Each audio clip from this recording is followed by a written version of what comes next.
시청자 여러분 안녕하십니까. 마켓나우 일부의 김호수. 고은별입니다. 자, 시장이 정말 알쏭달쏭 아리송합니다. 살까 말까, 팔아야 할까 말아야 할까 시장이 판단하기가 굉장히 어려운 시장이 이어지고 있는데 이번 주에는 아마 그런 모습들이 계속 이어질 것 같습니다. 어제 외국인 수급이 좀 모처럼 만에 들어오면서 반등을 했는데 2차 전지가 특히 강력한 반등을 했죠. 그런데 2차 전지 여전히 바닥을 잡은 것인지 확신할 수가 없는 상태고 반도체 같은 경우에도 여전히 드라마틱한 반전을 보여주지 못하고 있습니다.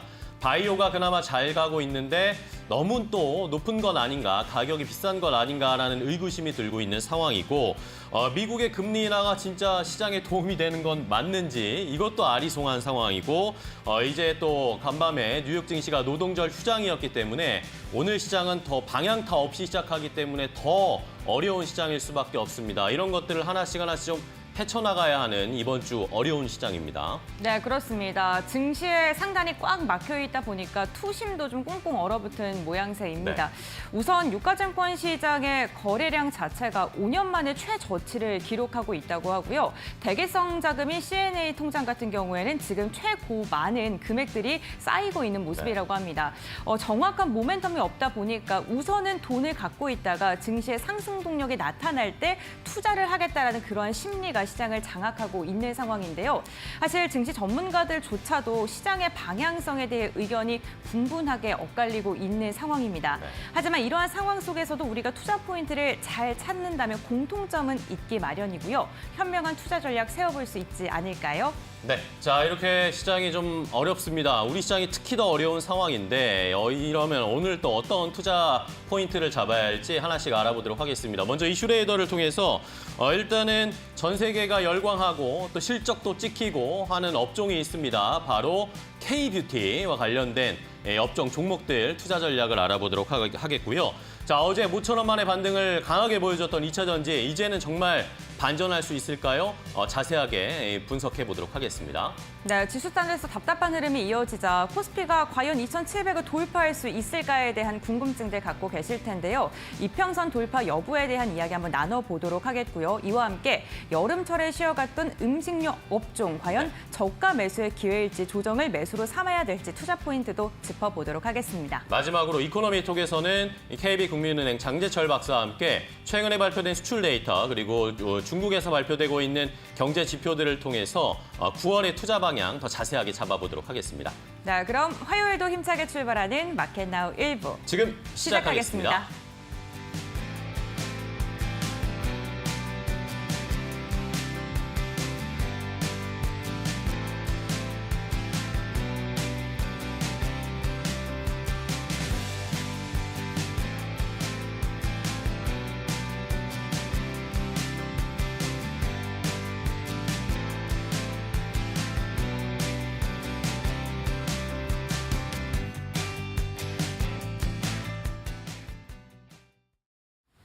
마켓나우 1부 글로벌 포커스로 문을 열어보도록 하겠습니다. 우리가 잠든 사이 세계 시장에서는 어떠한 이슈가 있었고 우리 시장은 이로 인해 어떻게 출발할까요? 유한타증권의 천안본부점 김정섭 과장과 알아봅니다. 안녕하십니까?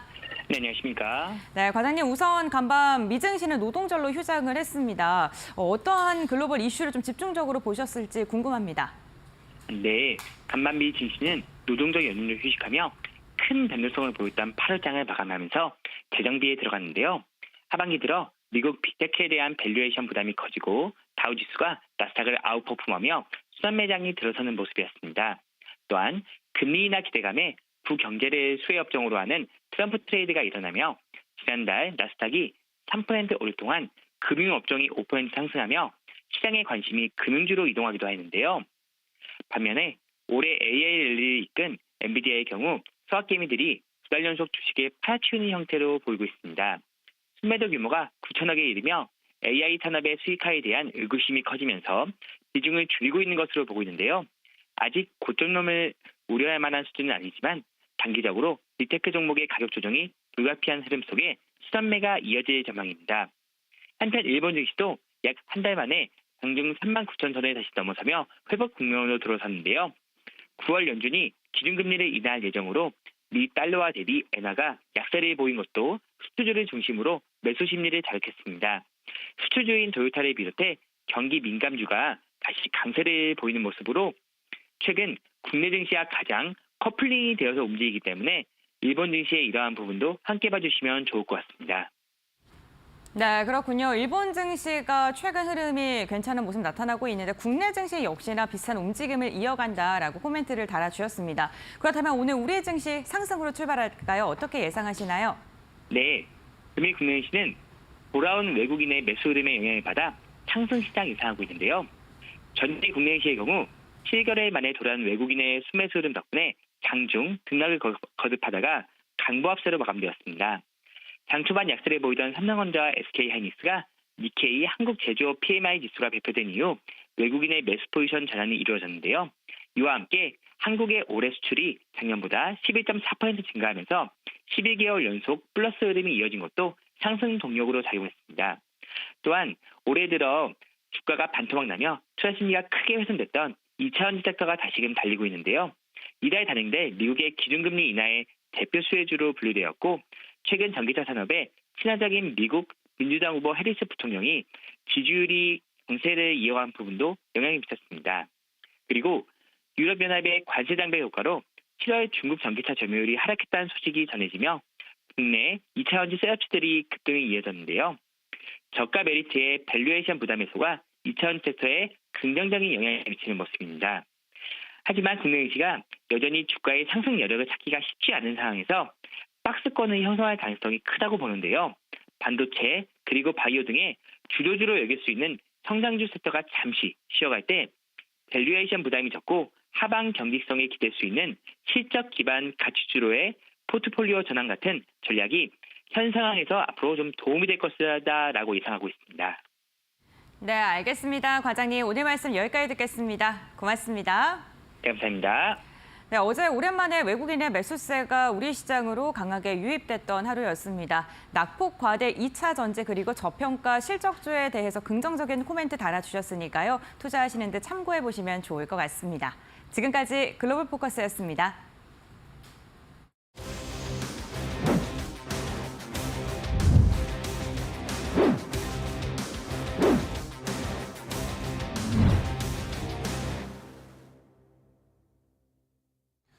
자, 이슈 레이더로 바로 이어가겠습니다. 오늘도 개장하기 전에 포착해야 할 이슈 알아보겠고요. 여기에서 종목 투자 전략까지 한꺼번에 알아보도록 하겠습니다. 자, 이슈 레이더 본격적으로 시작하기 전에 오늘 8월 소비자 물가 지수가 조금 전에 공개가 됐습니다. 8월 소비자 물가가 2.0% 상승했다. 3년 5개월 만에 좀 최저치를 기록하면서 물가가 이제는 약간은 잡혀가는 모습인데 신선식품 가격들이 그나마 좀 안정세를 보이면서 상승률이 많이 좀 줄어든 것으로 공개가 됐습니다. 소비자 물가 8월 소비자 물가가 2.0% 상승하면서 3년 5개월 만에 최저치를 기록했고요. 여기에다가 뭐 국무회의가 오늘 또 열리는데 국군의 날 임시 공휴일 지정하겠다라는 그런 예고가 있었는데 결국에는 결정이 됐습니다. 10월 1일 국군의 날이 임시 공휴일로 지정되어서 휴일로 아마 시장도 휴장을 하게 될 것으로 보입니다. 이거 참고해 주세요. 자, 그러면 오늘 또 이슈레이더 두 분의 전문가와 함께 이야기 나눠보겠습니다. 오늘은 이데일리 스페셜리스트 신리섭 전문위원과 이데일리온 곽유정 파트너 두 분과 함께 하겠습니다. 안녕하세요. 반갑습니다. 네, 안녕하세요. 네, 안녕하세요. 자, 두 분은 또 오늘 어떤 이슈를 개장 전에 포착하고 주목하고 계실지 먼저 신리섭 위원이 포착한 이슈부터 확인해 볼까요? 바로 공개하겠습니다. 지난달 화장품 수출액이 8억 5천만 달러로 지난해보다 21% 증가했습니다. K-뷰티의 성장은 중소기업이 주도하고 있는데요. 상반기 전체 화장품 수출액 중 중소기업의 비중은 68.7%로 2년 전 55%에서 더 높아졌습니다. 원료 공급부터 위탁 생산까지 K-뷰티 생태계가 공고해지면서 경쟁력은 더 커지고 있는데요. 가격 매력도도 커진 K-뷰티 기업. 하반기 다시 날아갈 수 있을까요? 관련 모멘텀 알아보겠습니다. 자, 첫 번째 포착한 이슈 신리섭 위원과 이야기를 나눠보겠습니다. 위원님 요즘 뷰티에 진심이신 것 같아요. 이쪽에 어제도 원래 저 피부 미용 의료기기 살펴봤었고. 원래 화장품, 뭐 게임, 엔터 이런 쪽 좋아해요. 네, 재미있고 좀 쉬워서. 네. 그렇죠? 그 막 이런 연예인 잡설도 막 들어가면서 재밌잖아요. 네. 그래서 이쪽을 제일 좋아하거든요, 사실. 화장품 엔터 게임 이게 얘기거리가 제일 그쵸, 많고 이야기 소재가. 뭐 유튜브나 이런 데서 밈 제작이라던가 이슈도 많고. 예, 젊은 층들 뭐 젊어지고 싶어서 그런 게 아니라 너무 네. 재밌잖아요. 다른 네네. 거 철강, 화학 솔직히 머리 아파요. 무슨 뭐 전문 용어 나오면서 재미도 하나도 없잖아요, 솔직히. 2차 전지도 막 전문 용어만 나오고. 근데 이런 것들은 너무 재밌잖아요. 뭐 예를 들어 연예인 누가 무슨 화장품을 발랐는데 뭐 예를 들어 뭐 클리오의 모델이 안유진으로 바뀌었는데 예전에는 아모레퍼시픽의 뭐 설화수의 이영애 씨가 모델이었다면 이제는 클리오의 안유진. 이렇게 모델의 변천사로서 우리가 이런 것도 알아볼 수 있고. 그러니까 그렇죠. 연예인 얘기가 제일 재밌잖아요. 뒤에서 뒷 얘기하는 것들이. 네. 그래서 그런 부분이 일단 재밌고. 뭐 재미로만 그런 게 아니라 일단 이제 주가도 재미가 있으니까 일단 중소형 화장품주들이 워낙 잘 나가고 있고요. 그리고 중요한 건 이제 중국 비중이 의존도가 낮아졌다는 그게 의미가 크네요, 지금. 네. 예, 지금 그 관세청에 이거는 6월 달까지 자료는 못 찾았고 1월에서 3월 달까지 자료인데 중국 의존도가 낮아졌는데 그게 어느 정도냐면은 수출을 175개국에 했는데 네. 이것도 최다인데 175개국이라는 수치 자체도 최다예요. 근데 그중에 110개국이 최대 실적을 기록했어요. 중국 수출 비중이 2021년에 53%였습니다. 우리나라가. 절반 넘었네요. 예, 그냥 거의 다 중국에다 의존하다가 네. 중국이 주저앉아버리니까 아모레퍼시픽, LG생명하고 저렇게 나가 떨어진 거죠. 네. 그러다가 점점 줄어듭니다. 2020년에 45.3, 2023년 32.7, 2024년 1월에서 3월이 26.6으로 반토막이 났습니다. 근데 아까 수출국은 175개국으로 늘었죠. 네. 그리고 110개국이 최대 실적을 기록을 했죠. 그럼 나머지 국가들에서 월등한 지금 성장이 있었다는 얘기입니다. 그러니까 지금 어차피 뭐 잘 됐어요, 이 마당에. 중국만 의존하다가 중국이 네. 그래 너네가 뭐 거차호에서 애국주의로 해서 우리나라 거 삼성폰 안 쓰고 화장품 안 쓰면 그래 너네 혼자 잘해봐. 우리는 일본, 미국으로 가면 된다. K뷰티의 경쟁력이 있지. 보여준 겁니다. 언제까지 우리가 의존하면서 그렇게 저기 보따리 상들한테 예예하면서 보따리 상들한테 얼마나 손해 보면서 띄워주는지 아십니까? 신라면세점이나 저기 소홍동 이런 데서 왜 거기다 굽신거리겠어요? 그 보따리 상들이 좌지우지했기 때문에 보따리 상들이 소규모 보따리 상들이 아니라 대규모 그쵸. 기업화가 집단화가 돼버려가지고 콧대가 엄청 높아졌어요. 우리가 이거 안 떼가면 너네 뭐 코로나도 있는데 너네 어떻게 팔 거야? 장사 안 이런 되는데. 식으로 해가지고 거기 있는 물량 다 쓸어갑니다. 그러면 그때는 싸게 준 거예요? 그러니까 보따리 상한테? 수수료를 적게? 엄청 싸게 준 거죠. 손해를 보면서 그렇게 의존하던 거 이제 버리고 그 보따리상 너네 오지 마. 아니 우리 K뷰티 경쟁력이 없으면 모르겠는데 그렇게 그쵸. 휘둘릴 때가 아니었어요. 그래서 결국에는 잘 됐어요 지금. 지표가 잘 돼서 일본에서도 프랑스를 제치고 우리나라가 수입국 1위로 올라서 네네. 선 자료를 보셨잖아요. 네. 그렇기 때문에 지금 같은 경우에는 오히려 포트폴리오상 아주 좋습니다. 다변화돼서 이렇게 되면은 일본, 미국, 중국, 뭐 베트남, 뭐 이게 동남아시아 쪽으로 아주 다변화됐기 때문에 그러게요. 리스크도 낮아진 거죠. 어느 한국과의 의존도가 엄청 낮아졌으니까. 훨씬 좋은 것이고 네. 앞으로 더 발전하리라 생각이 됩니다. 그리고 이 화장품뿐만 아니라 의료기기, 미용 의료기기도 지금 굉장히 괄목할만한 잘 성장을 어제 기록을 많이 하고 났죠. 있어요. 네. 그래서 어쨌든 그걸 다 포함해서 K뷰티에 대한 부분이 지금 굉장히 좋고 뭐 이 얘기를 드려야겠어요. 그래서 돈이 몰리는 걸 어떻게 판단하느냐. 이 지금 벤처 캐피탈이라는 데서 돈이 들어오면은 그 엔젤 투자를 지금 활성화된다는 뜻입니다. 바이오가 요즘에 좋잖아요. 바로 직전에 그 예전에 그 코오롱 티슈진이나 신라젠이 무너졌을 때 네네. 벤처 캐피탈 돈이 VC에서, 싹 다 그쵸. 빠져나갔습니다. 네. 더 이상 여기에 씨앗을 투자했다가 우리 돈 다 날리겠구나 해서 VC는 뭐 다 없어졌어요. 민감하잖아요. 돈 안 되면 빠지는 거고 다 돈 되면 없어졌어요. 들어오는 거고. 엔젤 투자가 다 네. 없어져서 바이오 스타트업들이 더 힘들어졌어요. 네. 돈을 구할 데가 없어가지고 은행에 가서는 대출이 안 되죠. 상장회사가 아니라고 돈 대출 안 해줘요. 그리고 펀드로 모집을 하려더니 아무도 저기를 안 해주는 투자를 겁니다. 안 해요. 네. 이제 살아났는데 거기서 볼 수 있다시피 지금은 중소형 뷰티가 돈이 된다고 하니까 지금 마크 솔리드원 뷰티 인텔리전스 펀드 1호 투자 요게 있는데 LG생활건강이 50억을 투자한다고 했어요. 네네. 전체 규모의 100억의 반을. 절반이요. 예, 나머지는 50억은 또 벌써 모았답니다. 이게 스타트업에 투자하는 전문회사 마크앤컴퍼니랑 솔리드원 파트너스가 합쳐서 출시한 거라고 하고요. 지난해 말에도 신세계그룹의 기업형 벤처 캐피탈이 있거든요. 네네. 시그나이트 파트너스 여기에 K뷰티랑 K패션에 투자하는 560억 규모의 전용 펀드 신세계 KDBC 지금 산업은행까지 들어왔어요. 아뜰리에 투자조합이 결성됐는데 이게 국내 최초의 K뷰티 전용 펀드라고 합니다. 그러니까 지금 이런 움직임들이 벌써 벤처 캐피탈 엔젤 투자는 굉장히 발빠르게 움직이거든요. 네네. 크기 전에 미리 저기를 사놨다가 심어놓는 예를 들어 거죠. 상장을 했을 때 엑시트를 하는 이런 상황, 이런 거거든요. 사모펀드처럼 지금 상장회사를 들어오는 것보다 더 빠른 단계. 그렇기 때문에 여기서 민감한 돈들이 들어오고 있다는 것은 지금 K뷰티가 굉장히 성장 가능성이 높다는 것을 반증하는 지금 증명입니다. 좋습니다. 자, 이렇게 화장품 뭐 실적이나 수출 이런 것뿐만 아니라 투자하려는 작은 이 뷰티 기업들, 우리나라 화장품 기업들 미리 선점해서 투자를 해서 상장하게 되면 훨씬 더 많은 수익을 얻으려는 VC들의 투자가 들어온다는 거, 확실히 지금 K뷰티가 돈이 된다라는 걸 반증한다라는 거죠. 자, 그럼 관련해서 종목들 좀 보겠습니다. 중소형 포함해서 화장품 관련, K뷰티 관련 종목들 고은별 앵커가 정리했습니다. 네, 화장품 관련 기업들이 최근 다시금 들썩이고 있습니다. 우선 8월 수출액 자체가 잘 나왔습니다. 우리나라 K뷰티가 이렇게 주목을 받는 건 밸류 체인이 굉장히 탄탄하기 때문인데요. 현대바이오와 같은 의약품 원료사들이 있고요. ODM, OEM 관련 기업들이 화장품을 제조하고 코스맥스와 같은 기업들이 판매를 하는데 실리콘2 그리고 CJ 올리브영을 통해서 판매를 하고 있습니다. 우선 ODM, OEM 기업으로 대표되는 한국 화장품 제조 같은 경우에는 어제 85,000원 선도 터치하면서 역사상 최고점을 터치하는 데 성공했고요. 종가 기준으로도 21%의 강세를 유지하는 데 성공을 했습니다. 제닉 같은 경우에는 하유미 마스크팩으로 한창 유행을 했었습니다. 최근에 다시금 마스크팩이 아마존에서 좀 유명하게 판매고를 올리고 있다는 소식이 전해지면서 주목받고 있고요. 전일에도 2자릿대 강세를 달성하는 데 성공을 했습니다. 제닉 같은 경우에는요, 지난달 말까지만 하더라도 주가가 3,000원대에 불과했습니다. 지금은 7,200원까지 수직 상승을 한 모습이고요.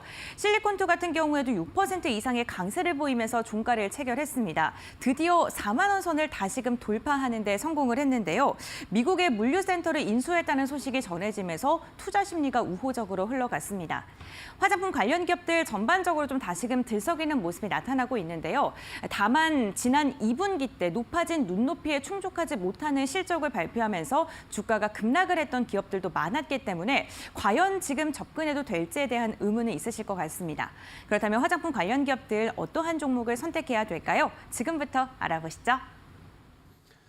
자, 이제 화장품, K뷰티 관련된 종목들 여러 가지가 있습니다. 이 중에서 하나를 좀 골라봐야 되겠는데, 신 의원님 어제 저희가 피부 미용 의료기기도 이야기를 했지만 화장품 쪽도 이제 너무 많아요, 종목이. 그러니까 어떤 거 좀 봐야 될까요? 저 이제 화장품이 약간 의료기기 쪽인데 좀 생소한 기업이죠. 인크레더블 버즈. 인크레더블 버즈요? 예, 이게 웨스트라이즈라는 회사가 사명이 변경된 네네. 건데 웨스트라이즈의 최대 주주가 그 유방보호약물 1위 모티바 코리아의 최대 주주인 휴먼 웰리스로 변경이 되면서 휴먼 웰리스가 웨스트라이즈를 인크레더블 버즈라는 이름으로 바꿨어요. 네네. 그러면서 사업 목적의 의료기기 판매업, 의료기기 수입업, 화장품 판매업, 식품, 건강식품, 소매업을 추가했어요. 네. 모티바 코리아 여성분들이라면 잘 아실 거예요. 지금 나스닥에 상장되어 있는데 이스태블리시먼트 랩이라는 회사에서 실리콘 겔 인공 유방 보형물 모티바를 개발했는데 그걸 바로 유통하는 회사가 모티바 코리아며 바로 그 아까 그 웨스트라이즈의 최대 주주가 된 휴먼 웰리스가 모티바 코리아의 또 최대 주주입니다. 네. 그러니까 분명히 모티바 코리아와의 어떤 연계 사업을 위해서 지금 웨스트라이즈를 인크레더블 버즈로 지금 이름을 바꾼 것이다. 그리고 자세한 게 보도로 나온 바로는 지금 이탈리아 네. 제약사 프로페셔널 다이테틱스에서 미용재생 소재를 국내 유통 추진할 계획이다라고 밝혔는데 파마리서치라는 회사가 2001년도에 이탈리아 마스텔리에서 바로 그 물질을 도입해서 연어 정액 DNA 추출해서 지금 리쥬란 힐러로 지금 그 대명사로 지금 파마리서치가 꽤 궤도 위에 올라갔죠. 이탈리아가 이런 것이 강합니다. 재생 소재가. 뭐 PDRN이란 것은 이 연어 정액에서 추출한 건데 지금 이탈리아 프로페셔널 다이테틱스의 미용 재생 소재는 어떤 건지 모르겠으나 국내 유통 추진을 계획하고 있다고 이 지금 인크레디블 버즈에서 밝혔습니다. 네네. 근데 이게 지금 뭐 제가 코디라는 시스템이 어디부터 생겼는지 저는 좀 사실 이해는 안 되긴 하지만 대형 성형외과나 피부과 가면 코디랑 항상 상담을 하게 되거든요. 네, 그렇죠. 그 코디랑 보험 설계사는 진짜 말빨이 정말 세계에서 최강인 것 같아요. 네. 그래서 예를 들어서 턱이나 이런 거 시술 딱 했다고 생각해 보세요. 거기서 네. 끝나지 않아요. 그럼 이제 막 언니 턱 너무 잘 됐네. 여기 와 좀- 카리나 턱이다 카리나 턱. 근데 이제 전요성 바스트 갖고 싶지 않아 언니? 그래서 이제 바스트로 유도를 합니다. 그러면 이제 너무 신이 나잖아요. 나 네. 예쁘다니까. 네. 붕대 풀었는데 카리나 이러니까 엄청 업이 되겠죠. 진짜 잘 됐나? 예. 그럼 당연히 이제 몸도 하고 싶은 거예요. 네. 그러니까 당연히 가슴 성형도 하고 싶기 때문에 자연스럽게 그걸로 이어져서 뭐 돈 1,000만 원을 우습게 써버립니다. 나도 모르게 그냥 계약을 해버리는 거예요. 뭐 할부 된다고 하니까 언니 할부 되잖아. 이거 할부 한 24개월 끊어서 네. 뭐 월 한 10만 원 이거 밥만 아끼면 되네. 이거 네. 딱 넘어갑니다.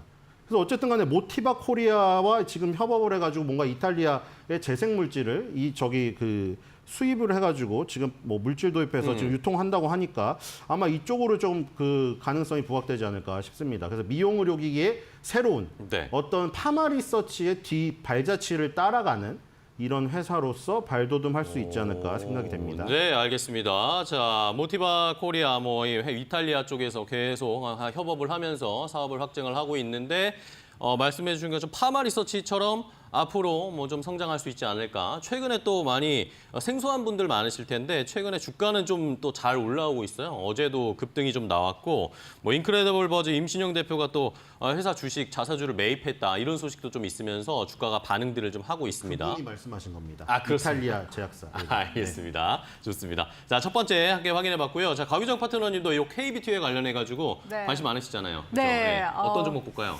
오늘은 저는 ODM사 중에서 대형주 가지고 왔는데요. 워낙 또 생소한 종목을 가지고 오셨기 때문에 네. 그래도 우리에게 좀 익숙한 ODM 종목을 가지고 왔습니다.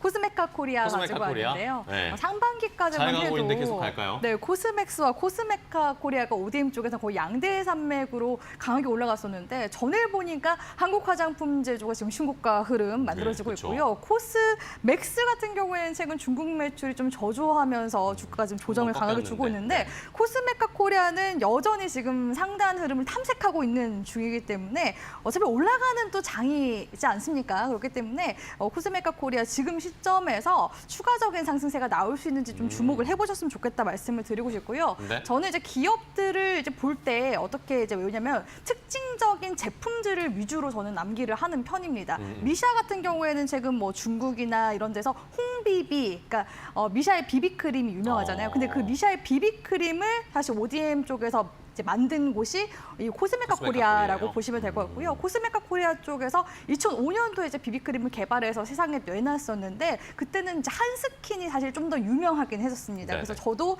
청소년 시기에 피부 이제 잡티나 트러블 가리려고 네. 비비크림을 썼던 이력이 있는데요. 아무래도 이제 학생들은 화장을 하면 안 되니까 선생님들이 너 화장했지 이러면 비비크림 발랐는데요 하면은 유야무야 이렇게 잘 넘어가줬었던 게 있습니다. 그래서 이 비비크림을 만든 이제 회사가 코스메카 코리아라고 볼 수가 있을 것 같은데 지금 국내 3위 ODM사로 지금 역사적 최대 매출을 현재 기록을 하고 있는 중입니다. 상반기 기준으로 봤을 때 네. 국내 매출액이 지금 1,600억 원 정도 되고요. 이익률 역시도 지금 상반기만 하더라도 지난해 10% 지금 13% 정도 늘고 있습니다. 재무적인 지금 구조 개선들도 계속 이뤄지고 있는데요.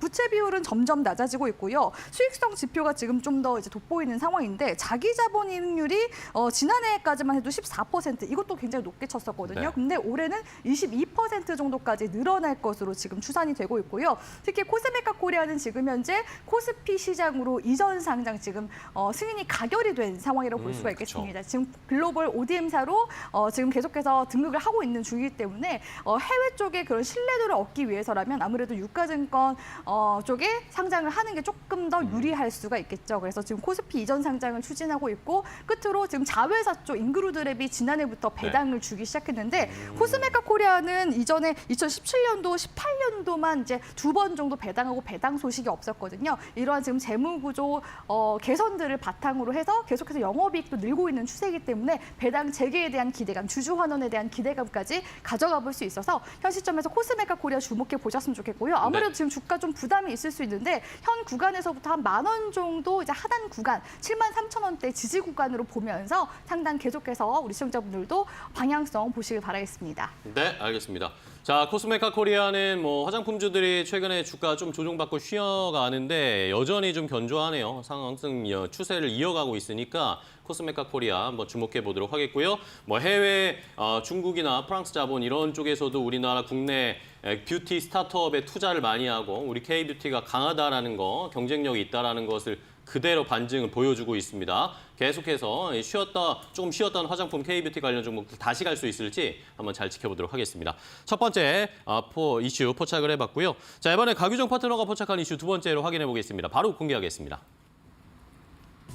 전기차 시장 둔화 우려와 화재에 따른 시장 위축으로 하락했던 2차 전지 업종에 최근 저가 매수세가 유입되고 있습니다.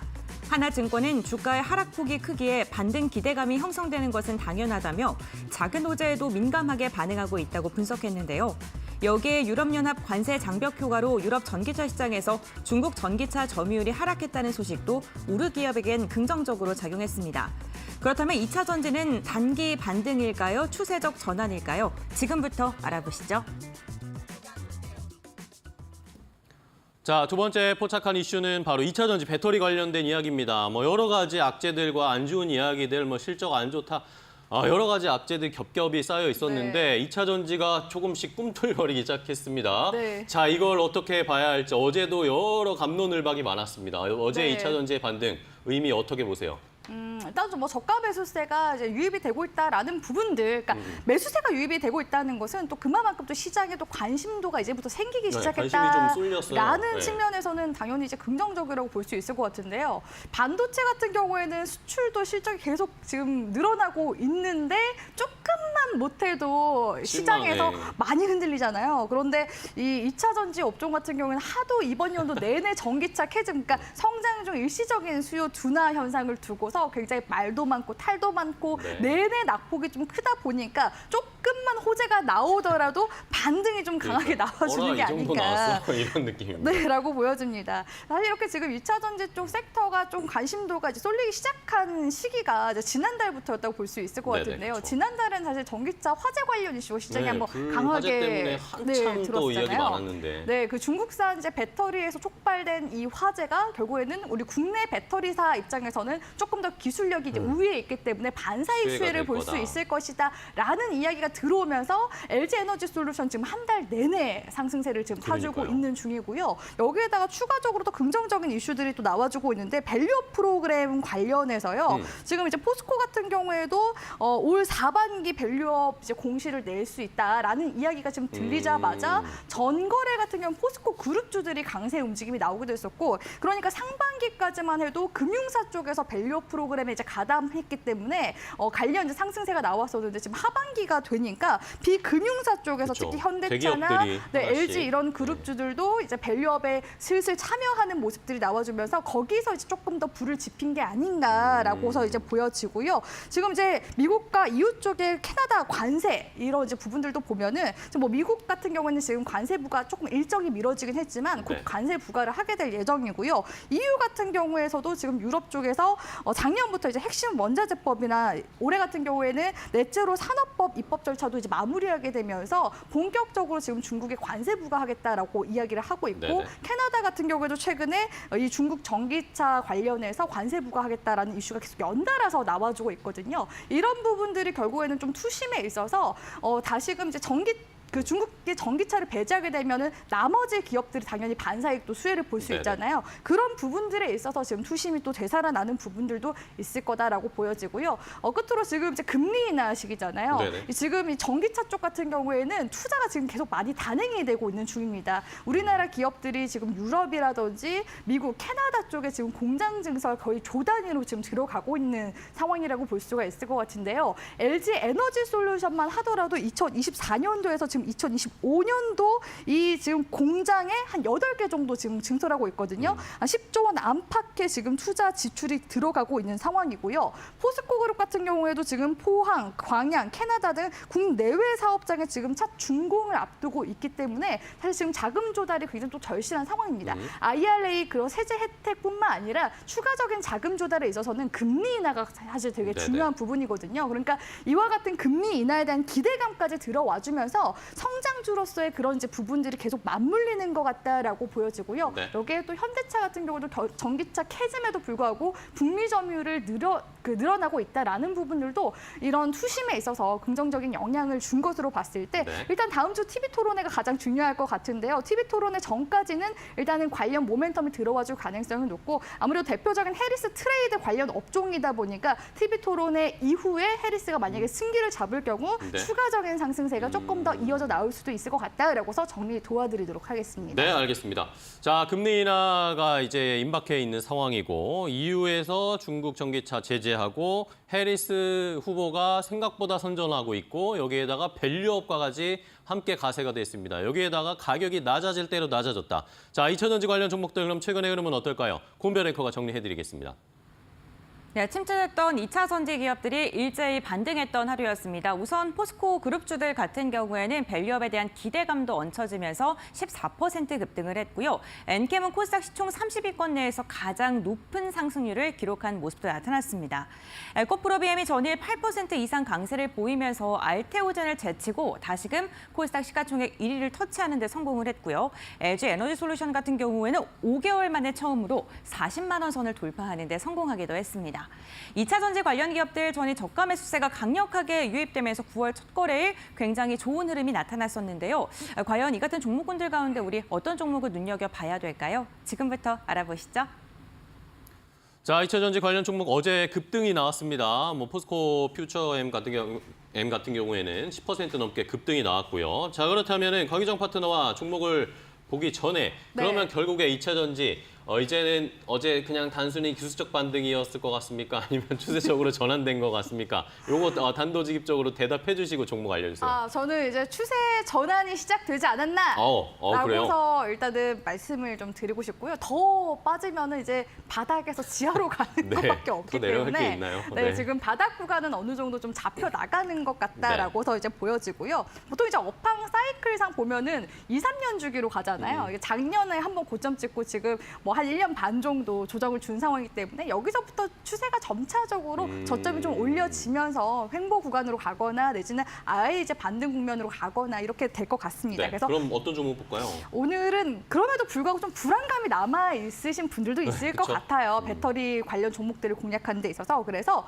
다양한 모멘텀을 지금 가지고 있는 LG화학을 가지고 화학? 왔습니다. 네. LG화학 월봉 주가 한번 같이 보면서 말씀드릴까 하는데요. 월봉 흐름 보시면 지금 15년도 경에도 한 1년 정도 상승세 한번 나온 적이 있었는데 이때는 차화정 관련 종목들이 주도주로 해서 올라갔었을 그쵸. 때였죠. 그런데도 불구하고 강한 상승이 못 나왔습니다. 그런데 2020년도 상승세 나왔을 때는요. 테슬라가 천슬라라는 별명이 그쵸. 붙어줬었던 때잖아요.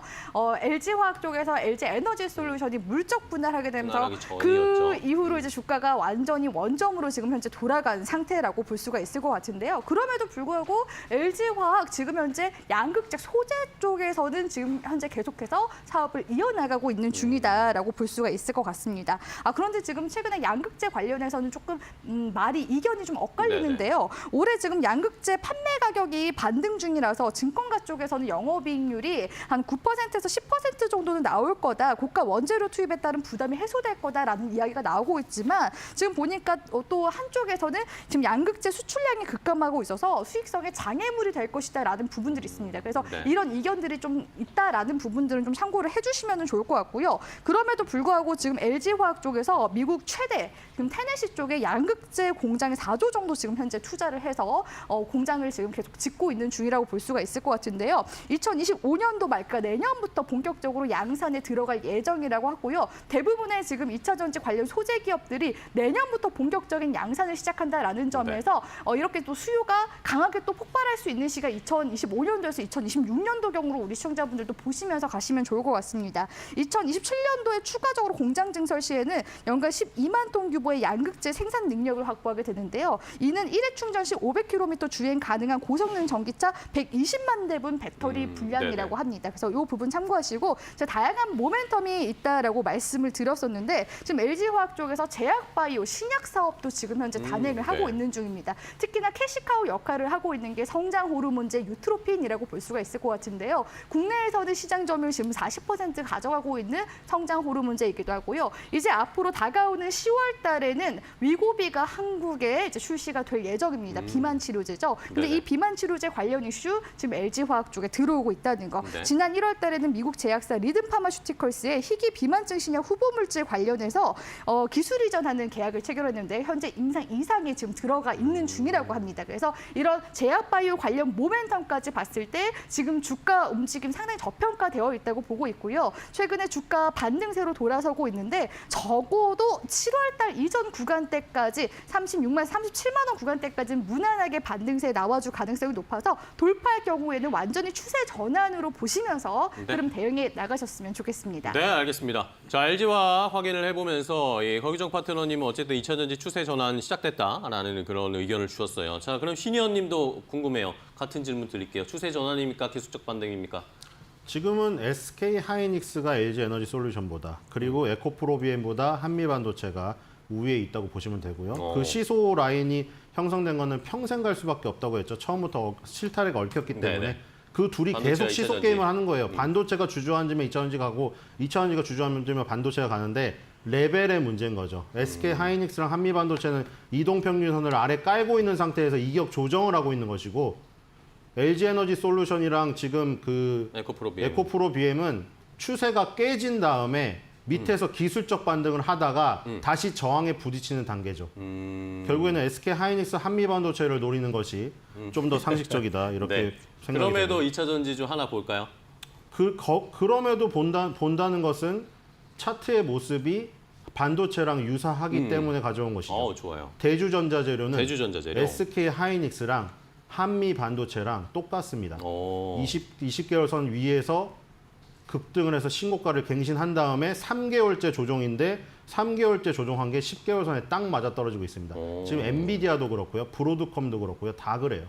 그렇기 때문에 이제 10개월 선에서 다 노려볼 자리죠. 대주전자재료는 왜 그러냐면 이제 음극재 같은 경우에는 아직 실리콘 음극재의 함량이 5% 정도밖에 안 되기 때문에 더 올라갈 부분이 많이 남았기 때문이죠. 양극재는 지금 NCM에서 사실 CM이나 A, CMA를 늘리기에는 니켈을 지금 더 이상 줄일 수가 없습니다. 하이니켈로 가야 되는데 우리나라는 무조건 하이니켈로 가야 되잖아요. 근데 거기서 하이니켈이 80이냐 90이냐인데 니켈을 갖다가 뭐 50으로 줄이고 CMA를 늘릴 수가 없어요. CMA는 그냥 일정 부분만 있으면 되는 것이거든요. 그러니까 지금 거기서 늘릴 것이 없으니까 더 이상 거기서 뭐 운신의 폭이 없는 것이죠. 그래서 이제 관점 포커스를 옮긴 게 음극재에서는 운신의 폭이 있으니까요. 흑연에 대비해서 실리콘을 조금씩 첨가량을 늘리고 있으니까 실리콘 음극재는 또 앞으로도 더 갈 수 있겠죠. 기술적인 부분만 해결되면 네네. 5%에서 뭐 50%만 간다고 하더라도 10배를 가는 거잖아요, 지금. 그러니까 함량을 높일 수 있는 부분이 많다. 그래서 음극재로 이미 포커싱이 옮겨간 것 같습니다. 네. 그리고 실리콘이 팽창하니까 이거를 워워 눌러줄 수 있는 나노신 소재 같은 업체. 근데 나노신 소재는 20개월 선이 깨졌기 때문에 대주전자재료를 가져왔습니다. 알겠습니다. 자, 대주전자재료 2차전지 말씀해 주신 늘 신 의원님이 말씀해 주시는 기술적으로 이평선 깨지 않은 그런 종목으로 2차전지 중에도 골라 주셨습니다. 자, 과연 오늘도 어제 2차전지의 반등 이어질 수 있을지 시장에서 잘 살펴보시면서 두 분이 알려주신 종목 한번 더 살펴보시기 바랍니다. 자, 오늘 이슈 레이더 두 분과 함께 했습니다. 오늘 좋은 전략 알려주셔서 감사하고 다음 시간에 또 뵙도록 하겠습니다. 고생 많으셨어요. 고맙습니다.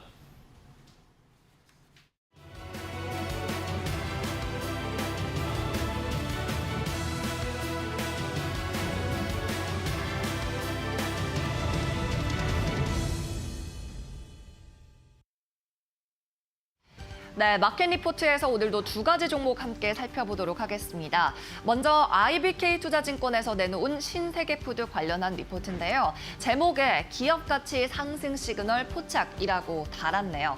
2분기 실적부터 리뷰해보면 3,900억 원가량의 매출을 내놨고요. 영업이익은 97억 원을 기록했습니다. 영업이익의 경우에는 해외 법인의 손실액을 감안했을 때 102억 원이라는 수치가 나오는데요. 이렇게 따지면 2018년 이후 분기 기준 최대 실적이 됩니다. 이 같은 실적 개선 추세는 하반기에도 지속될 걸로 보이는데요. 목표 주가 58,000원의 기존 수준을 유지했고요. 투자 의견도 매수 유지합니다. 다음 장 보시죠.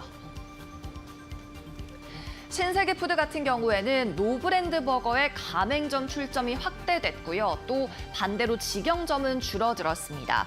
노브랜드 버거 NBB라고 적었는데요. 상반기 실적이 좋을 수 있었던 이유 가운데 하나가 이 노브랜드 버거의 직영점이 많이 철수했기 때문이고요. 향후에도 가맹점의 출점 비중은 확대될 것으로 보입니다.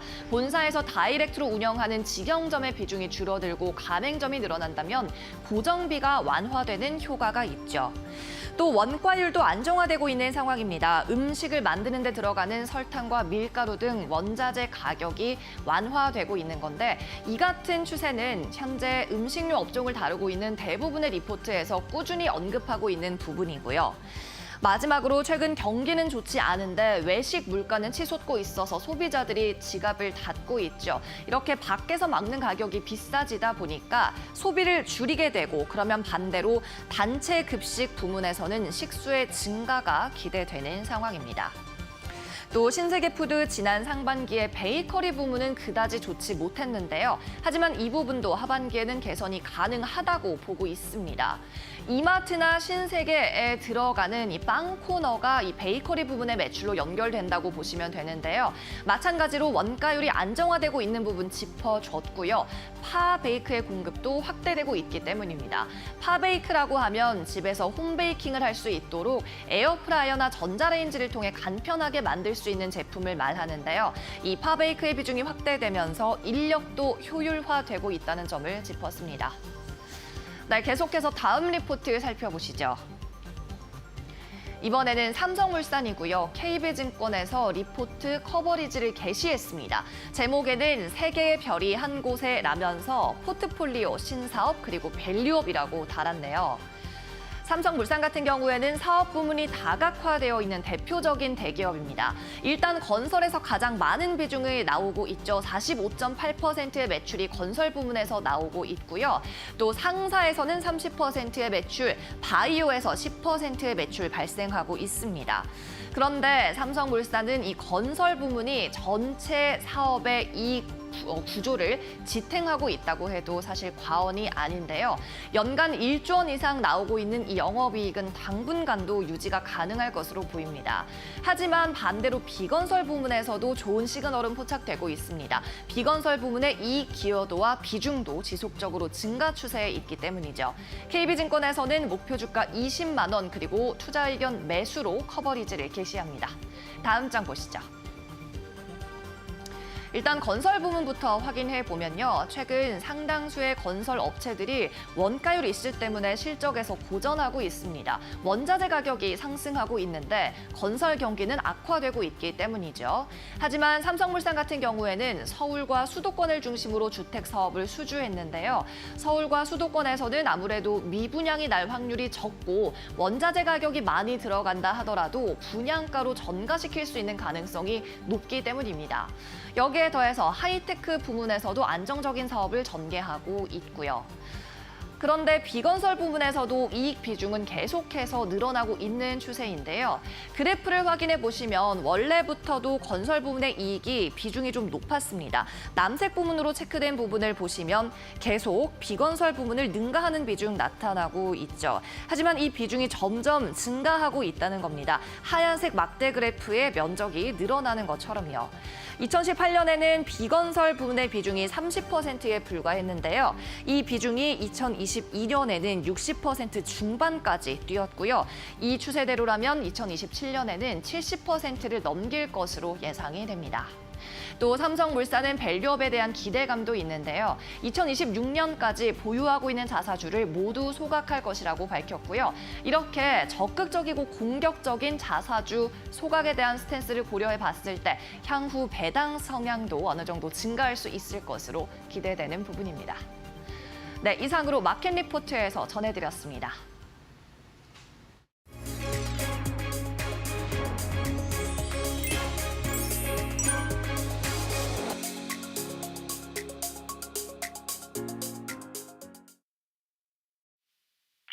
네, 안녕하세요. 윤환식 파트너입니다. 먼저 미국 증시는 전일 휴장한 관계로 별다른 코멘트를 할 건 딱히 없을 것 같습니다. 9월에는 대체로 주식시장이 좋지 않았습니다. 2000년 이후로 평균적으로 코스피는 10월 마이너스 1.1%, 다음으로 9월 0.9% 가장 안 좋았고 나스닥은 9월이 가장 부진했습니다. 이번 주 ISM 제조업, PMI 고용, 다음 주 미 대선 토론회, 선물 옵션 동기 만기일, 그 다음 주 국내 연휴가 끝나고 바로 9월 FOMC 등 곳곳이 지뢰밭처럼 느껴지는 9월입니다. 전체 증시에서도 그렇고 어제 2차전지 주식들이 보고서 하나로 동방폭등하다 보니 오늘이라도 따라붙을까라는 고민이 급증할 정도로 섹터 단에서도 대응 난이도가 높아진 시점입니다. 그렇지만 계절성과 패턴에 얽매이다 보면 업사이드 리스크가 존재할 것이라는 차원에서 말씀을 드렸습니다. 동시 만기일, 연휴 직전 수급 공백 등은 일회성 요인이라고 생각을 하고요. 경제 지표에 따른 시장 반응은 결과 의존적이며 연준의 금리 인하는 증시 악재라는 인식도 상당 부분 희석된 상태라는 점도 다시금 상기해 볼 필요가 있습니다. 개인적으로는 이번 경제 지표들이 침체 내러티브를 8월 초처럼 확산시키지 않을 것이며 이는 9월 FOMC 이후 안도감을 조성시켜 줄 것으로 예상하고 있습니다. 먼저 장전 뉴스 한번 말씀드려 보겠습니다. 첫 번째 뉴스입니다. 테슬라가 중국 시장에서 판매량이 약 3% 증가했다는 뉴스가 전해지고 있습니다. 관련주로는 한농화성, 이수 스페셜티 케미칼이 있고요. 많은 2차전지 관련주들이 있지만 저는 개인적으로 전고체 관련주를 먼저 봐야 될 것 같습니다. 최근 2차전지 관련주들의 반등이 좋은데 워낙 바닥권에서 눌려있던 섹터라 저가 매수세 유입도 일부 있어 보입니다. 특히 전고체 배터리 쪽이 가장 유망해 보이기 때문에 전고체 배터리 관련주부터 오늘 장에서 관심권에 두시기 바랍니다. 두 번째 뉴스입니다. 토큰증권 STU가 법제화를 급물살 타고 있다는 뉴스입니다. 관련주로는 갤럭시아 SM, 갤럭시아 머니터리, K옥션이 있는데요. 아직은 무르익지 않은 섹터라고 생각을 합니다. 시총도 작은 종목들이 너무나 많고 변동성이 강한 섹터이기 때문에 주의를 요합니다. 세 번째 뉴스입니다. 산업부가 공해 시초를 12월 차질 없이 진행한다는 뉴스가 있습니다.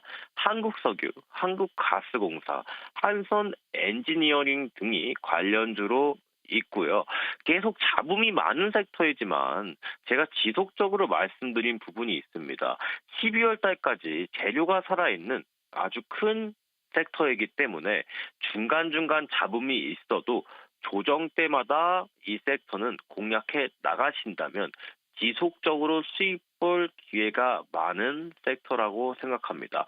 그렇기 때문에 대장주인 한국가스공사 위주로 보시되 그 뒤에 따라오는 한국석유, 한선엔지니어링 또한 조정을 줄 때 계속 모아가는 전략 취하시기 바랍니다. 이상입니다.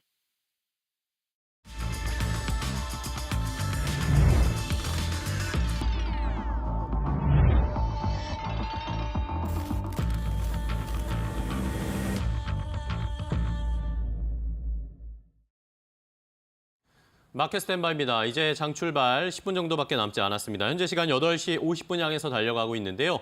자, 어제 외국인 수급이 모처럼 들어오면서 2차 전지 관련 쪽으로 수급이 쏠리면서 관심이 모아지면서 지수를 끌어올리는 모습이었습니다. LG 에너지 솔루션이나 포스코 퓨처엠이나 코스닥 시장에서도 에코프로 BM, 에코프로 그룹주들이 좋은 흐름을 나타냈죠.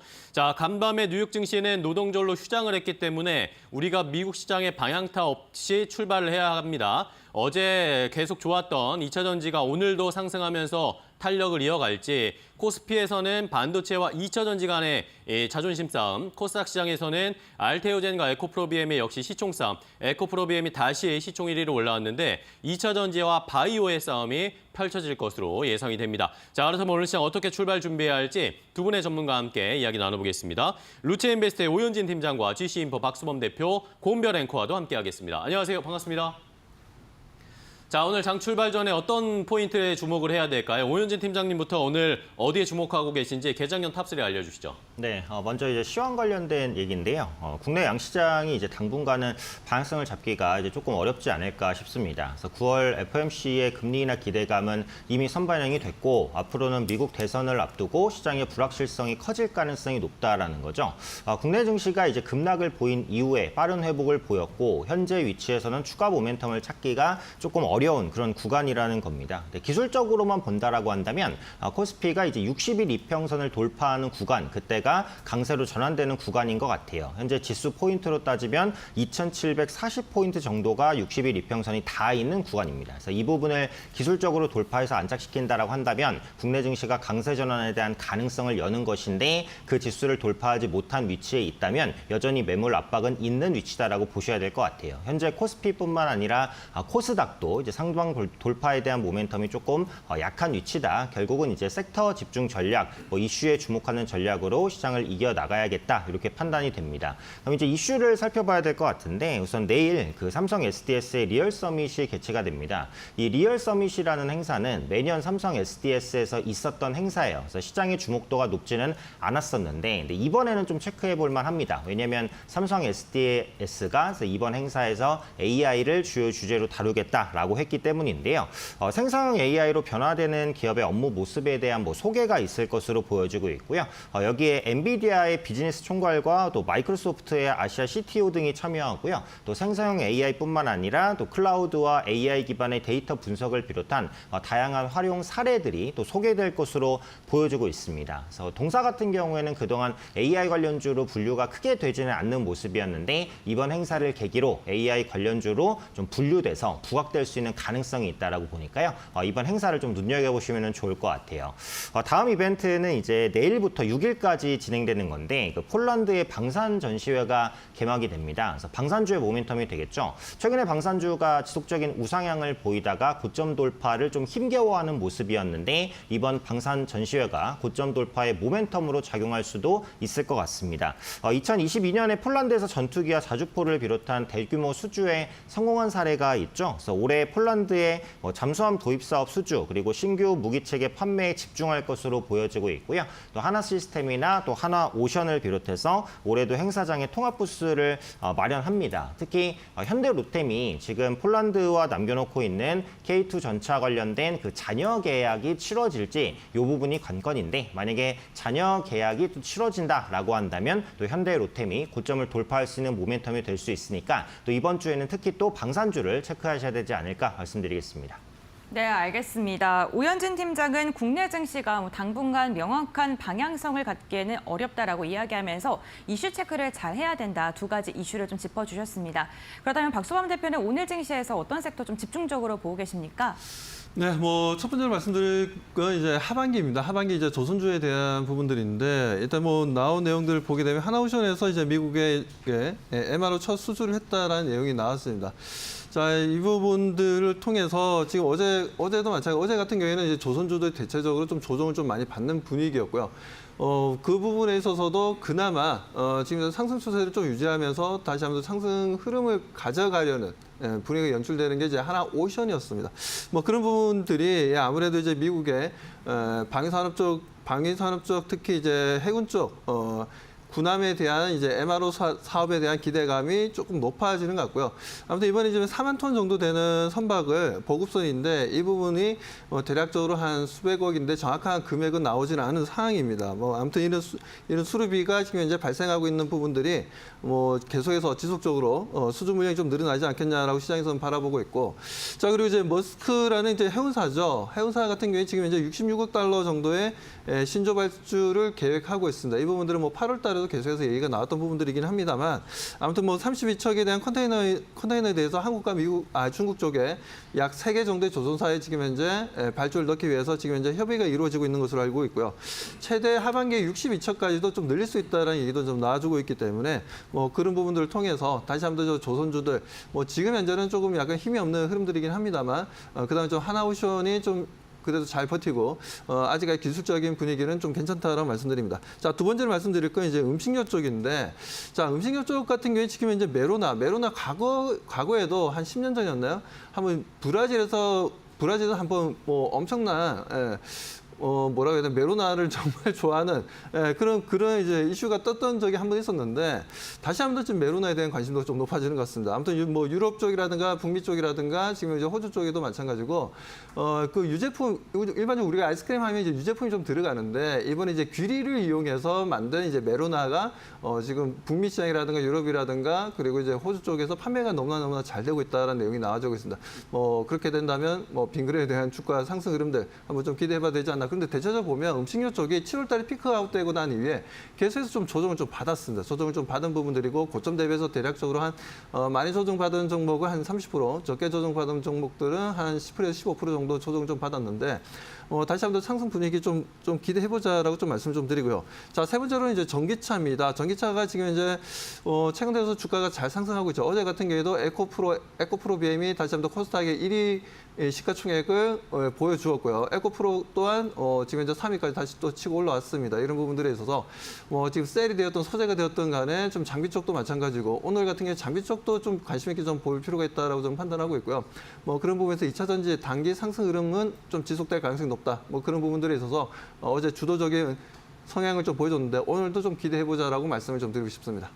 네, 알겠습니다. 자, 2차 전지에 대한 박수범 대표의 입장까지 함께 포지션까지 함께 살펴봤고요. 자, 그렇다면 이제 양시장 출발 준비를 하고 있습니다. 동시효과 상황을 보니까 일단은 미국 방향타 없는 상황인데 강보합권 수준 정도로 출발할 것으로 예상이 됩니다. 더 자세하게 출발 분위기 어떨지 고은별 앵커와 함께 동시효과 상황 알아보도록 하겠습니다. 네, 9월 3일 화요일장 국내 증시 예상 체결 지수 함께 살펴보겠습니다. 어제 국내 증시는 외국인의 매수세가 유입되면서 상승 전환하며 마감하는 데 성공했죠. 오늘 역시나 이러한 상승 추세를 다소 이어갈 것으로 보이는데요. 미국은 노동절로 휴장한 가운데 오늘 양지수는 보합권대에서 출발이 예상되고 있습니다. 유가증권 시장은 0.17%가량 오르면서 2685선에서 출발을 알릴 것으로 보이고요. 코스닥 같은 경우는 보합권 출발 769선에서 출발될 것으로 보입니다.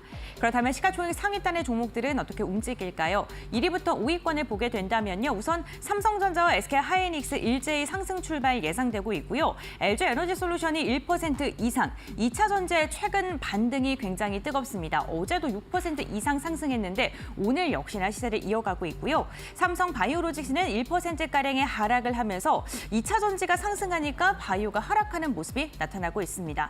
완성차 기업 현대차는 보합권 출발 예상됩니다. 다음은 6위부터 10위권 함께 보겠습니다. 6위부터 10위권은 대부분의 종목들이 하락으로 출발을 할 것으로 보입니다. 어제 포스코 그룹주들이 전반적으로 날아오르면서 포스코홀딩스가 10위권 안으로 재진입하는 데 성공을 했습니다. 오늘 역시나 1% 가까운 오름세로 출발될 것으로 보이고요. KB금융 어제는 밸류업에 대한 기대감 속에 상승 마감했는데 보합권 출발, 기아는 0.8%가량 하락 출발, 셀트리온도 오늘 0.4%가량 조정으로 출발이 예상되고 있습니다. 다음은 코스닥 시가총액 상위 종목들 함께 확인해 보시죠. 오늘도 역시나 투자자분들께서는 에코프로비엠과 알테오젠의 시가총액 1위 탈환전을 좀 주목하고 계실 것 같은데요. 어제 에코프로비엠이 시가총액 1위를 재탈환하는 데 성공을 했습니다. 오늘 0.6%의 상승 출발, 에코프로도 0.2%가량의 오름세로 출발될 것으로 보이고요. 제약바이오 관련 기업들은 일제히 보합권 출발, 엔캠도 한 걸음 쉬어가는 보합권 흐름이 예상됩니다. 다음은 6위부터 10위권 보겠습니다. 리가켄바이오가 0.7%가량 하락 출발 예상되고 있고요. 휴젤이 어제 5% 이상 빠졌었죠. 오늘은 0.7% 회복세를 보일 것으로 나타나고 있습니다. 클래스 역시나 1% 이상 상승하면서 의료 미용기기 관련 기업들에 대한 관심도는 오늘도 여전합니다. 반도체 소부장 관련 기업들 가운데서 리노공업이 오늘 0.05% 약보합권 출발이 예상되면서 어제에서 오늘도 하락 출발 예고하고 있습니다. 국내 증시 출발합니다.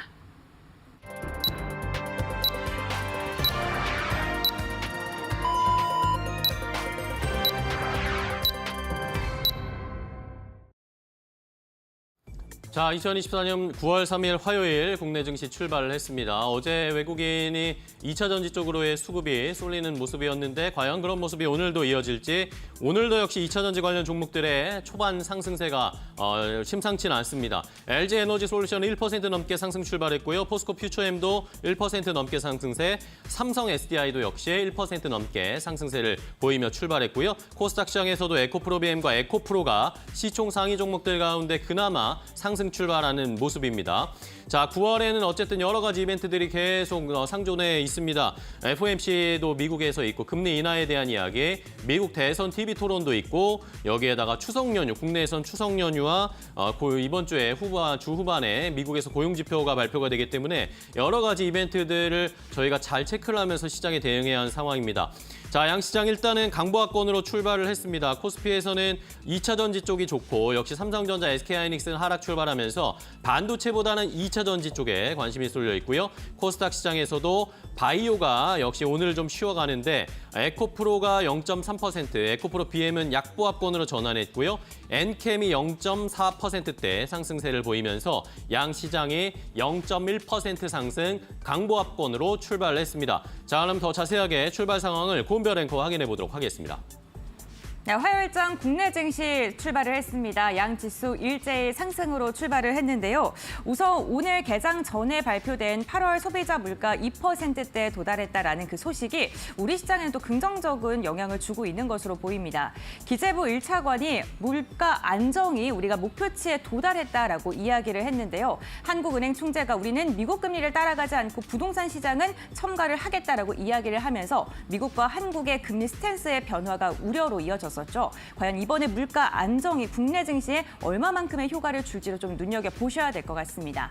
오늘 우선 양시장은 일제히 상승 출발했고요. 유가증권 시장 0.1%, 코스닥도 0.12% 상승했습니다. 그렇다면 이데일리 스핀을 통해서 조금 더 자세한 시장 상황 알아보시죠. 먼저 유가증권 시장 시가총액 상위 종목들의 출발 상황 알아보도록 하겠습니다. 오늘 삼성전자와 SK하이닉스는 한 걸음 쉬어가는 분위기입니다. 0.5에서 4%가량의 내림세로 출발을 했고요. LG에너지솔루션이 동시호가 상황보다는 상승폭을 반납하긴 했습니다만 여전히 0.4%가량의 오름세가 포착되고 있습니다. 앞서 동시호가 상황 속에서는 바이오주들이 좀 조정을 받는 듯한 모습이 나타났었는데 정규장이 열리면서 삼성바이오로직스 1.2% 강한 시세 분출하고 있고요. 셀트리온도 0.6%가량의 오름세가 이어지고 있습니다.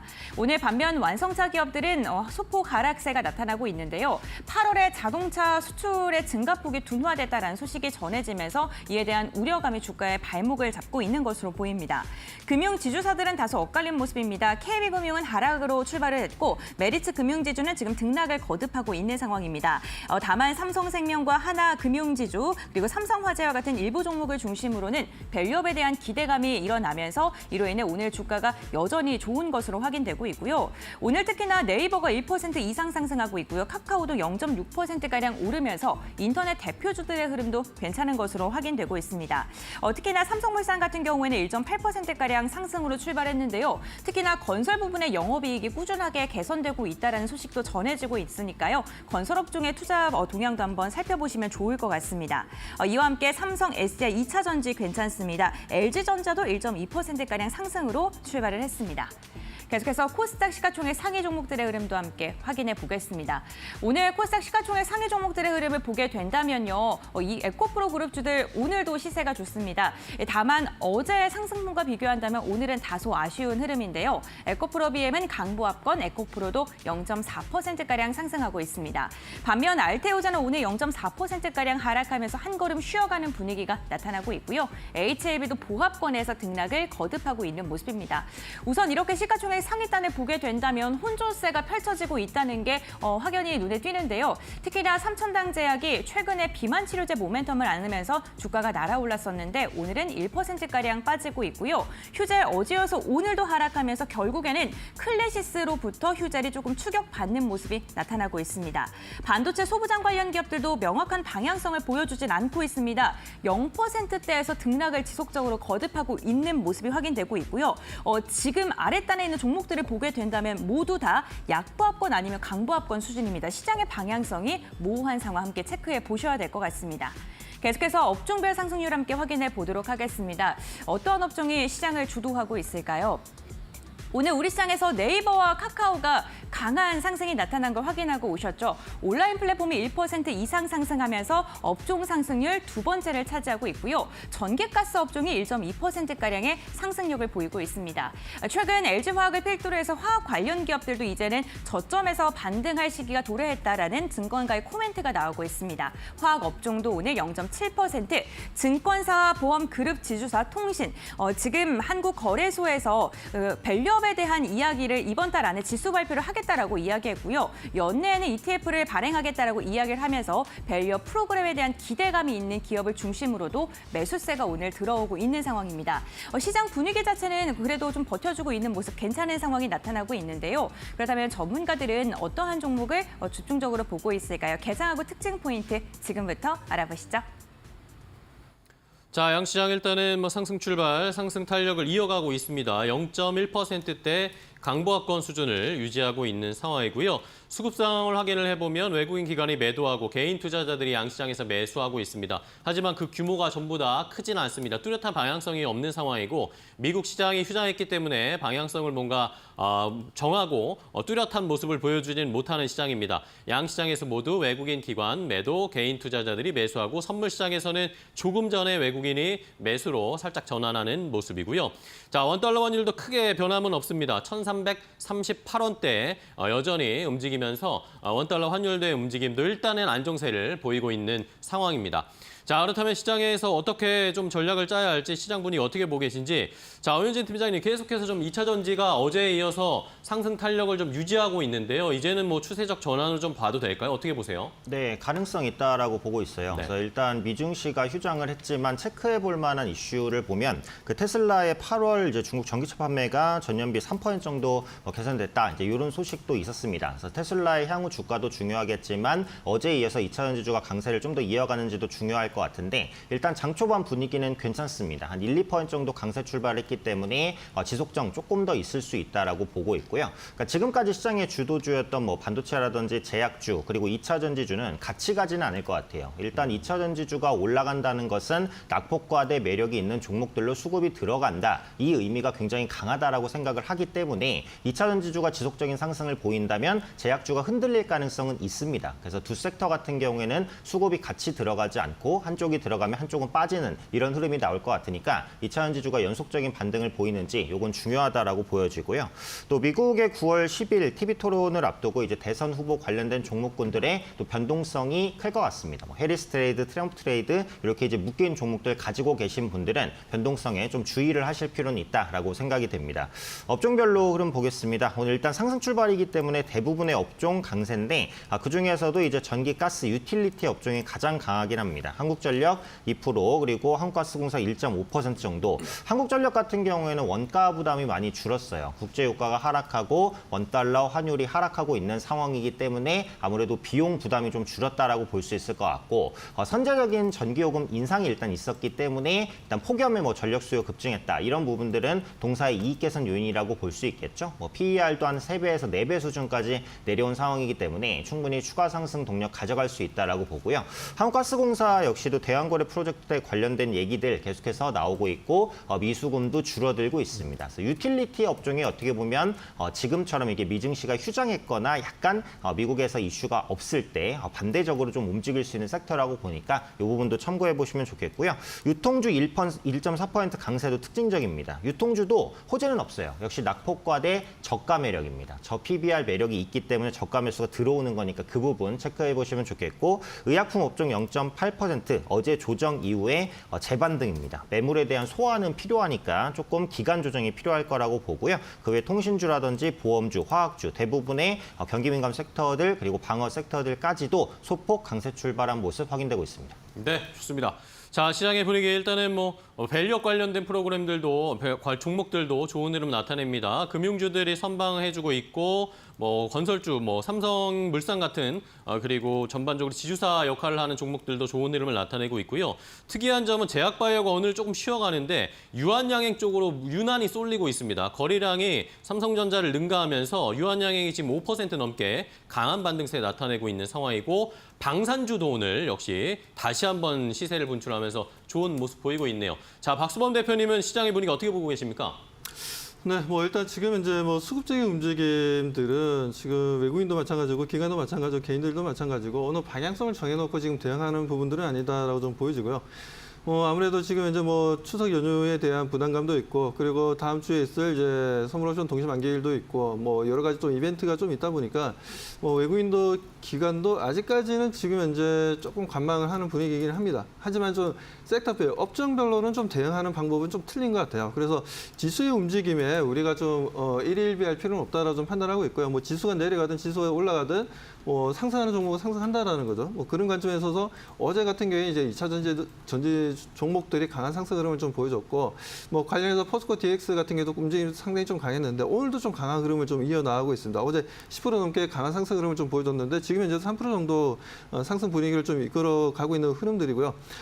그리고 지금 뭐 말씀하신 대로 유한양행 같은 경우에도 지금 현재 쏠림 현상이 좀 강합니다. 아무래도 최근에 뭐 렉나자가 FDA 승인을 받았던 부분들 그리고 이제 병용이 아니라 실질적인 이제 렉나자만 이용해서 약 효과가 반드시 있다라는 걸 입증하기 위해서 지금 현재 임상을 좀 진행하고 있는 부분들 뭐 이런 부분들이 유한양행 쪽으로 한 단계 이제 레벨업이 되고 있다라고 저는 보여집니다. 그래서 과거에 우리가 유한양행하면 거래하기가 정말 힘든 종목이었어요. 하루에 뭐 1% 움직일 때도 있고 2% 움직일 때도 있고 너무 좀 그야말로 뭐라 해야 되나 상승 탄력이 상당히 좀 둔화되는 움직임이었고 투자자들이 별로 관심이 없었는데 이제는 이게 지금 현재 그동안 뭐 유한양행 같은 경우에는 뭐 제너럴 쪽도 마찬가지고 오리지널 제품들도 마찬가지고 그쪽으로 좀 포커스를 맞춰서 계속해서 캐파를 좀 늘려나가는 분위기였지만 이제는 바이오 쪽이라든가 신약 개발에도 상당히 좀 적극적이라는 겁니다. 물론 동사 같은 경우에는 과거에도 마찬가지로 뭐 5년, 10년 전에도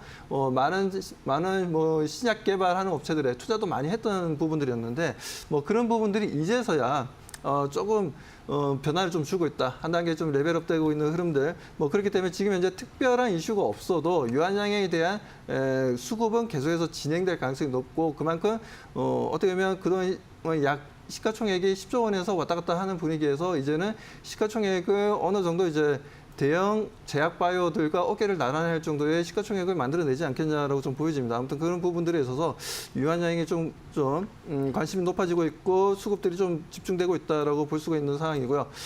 그리고 이제 삼성물산이 좀 움직이고 있는데 지금 건설 쪽 같은 경우에도 지금 삼성물산에 대한 기대감이 상당히 좀 높아지고 있습니다. 뭐 GS건설이라든가 최근 신규 주택에 대한 수요는 계속해서 지금 증가하고 있는 흐름들이기 때문에 주택 같은 경우에도 이제 지금 가격대가 좀 내려가는 쪽이 보게 되면 좀 오래된 아파트라든가 뭐 그런 부분들에 있어서는 수요가 좀 둔화되고 있고 뭐 그에 대해서는 관심도가 좀 낮아지고는 있지만 그래도 신규 아파트에 대해서는 새롭게 이제 분양하는 아파트에 대해서는 관심도가 상당히 좀 높다라는 부분들이죠. 그런 부분들은 분명 뭐 물론 지금 현재 뭐 양극화가 이루어지는 부분들 그런 부분들에서 중산층 같은 경우에는 계속해서 신규 아파트에 대한 관심과 소비가 계속해서 소비가 확대될 것으로 좀 기대하고 있습니다. 그런 부분에서 삼성물산도 다시 한번 상승 분위기를 좀 이끌어가고 있다라고 좀 보여지고요.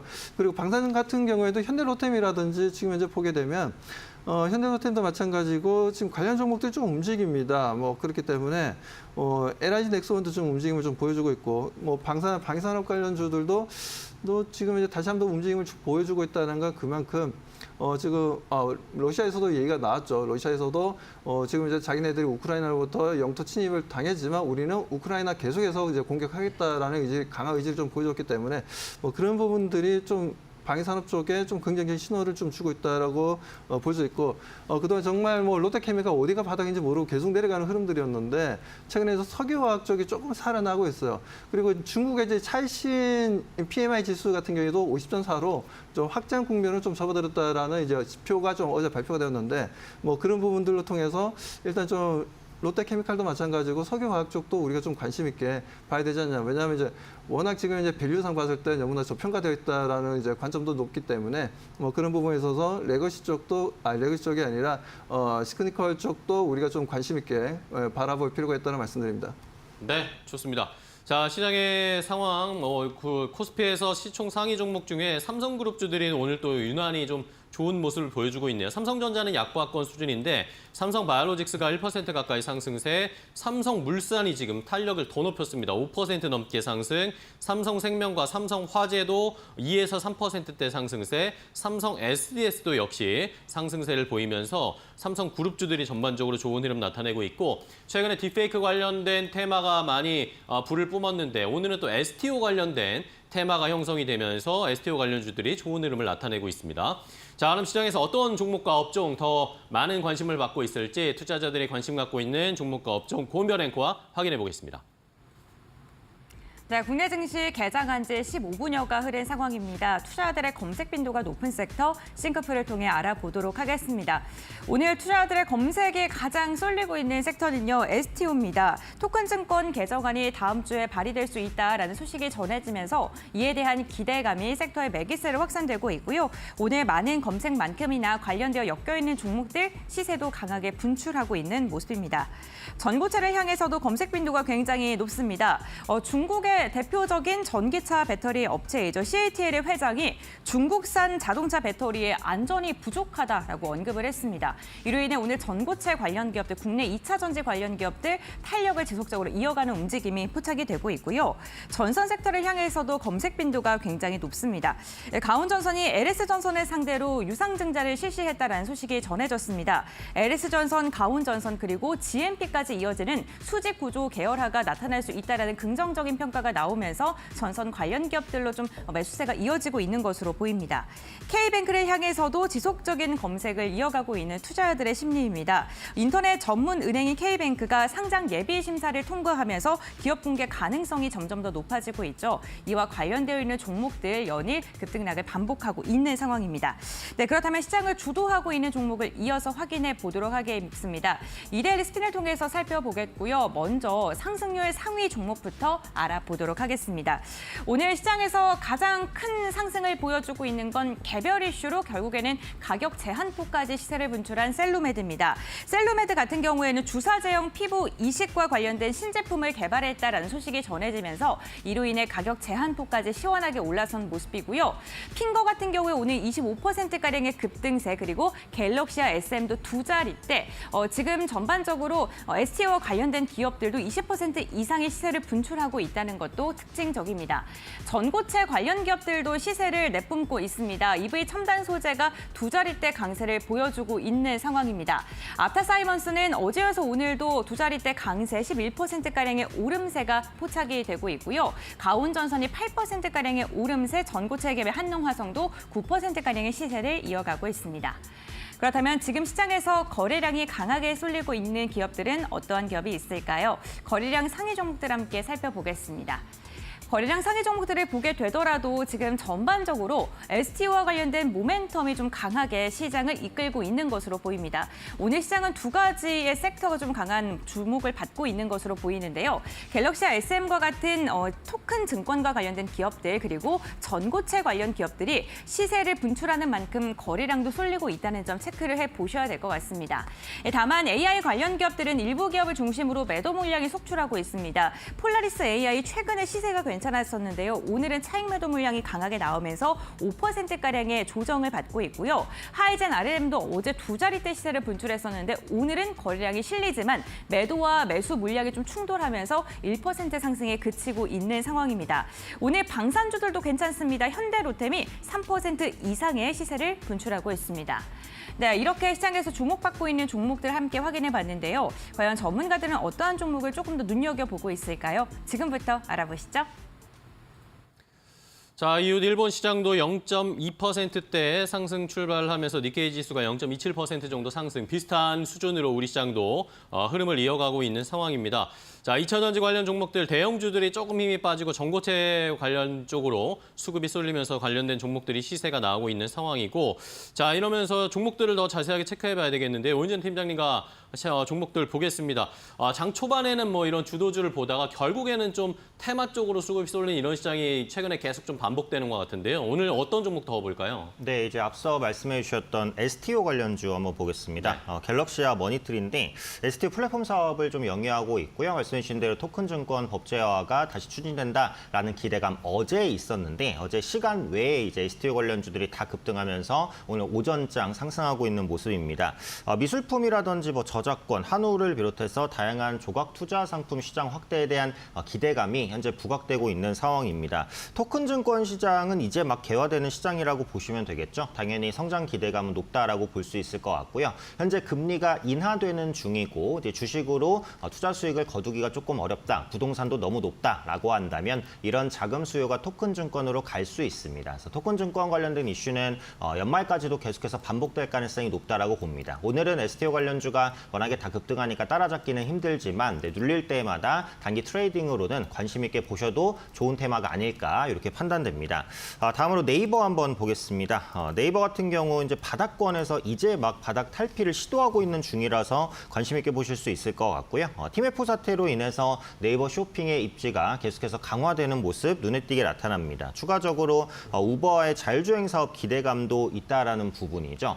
예전에는 플랫폼주로만 분류가 됐다면 최근에는 자율주행 섹터에 같이 편입되는 모습입니다. 테마가 확장되고 있죠. 앞서 이슈 시간에서 삼성 SDS를 말씀드릴 때 AI 모멘텀이 강화될 수 있다는 말씀을 드렸는데 네이버 같은 경우 기존의 플랫폼뿐만 아니라 자율주행 모멘텀이 강화될 수 있습니다. 이렇게 기존 섹터에 더해서 테마가 붙는 종목들이 있는데 그중에 하나가 네이버인 것 같아요. 그리고 앞서 말씀드린 대로 낙폭과대주들이 올라오는 흐름이라고 한다면 그동안 하락폭이 컸었던 플랫폼 관련주에도 매수세가 들어올 가능성은 충분히 있다라는 부분입니다. 그래서 내년까지 보고 매수를 하신다면 충분히 모아가실 수 있는 종목이다라는 판단이 듭니다.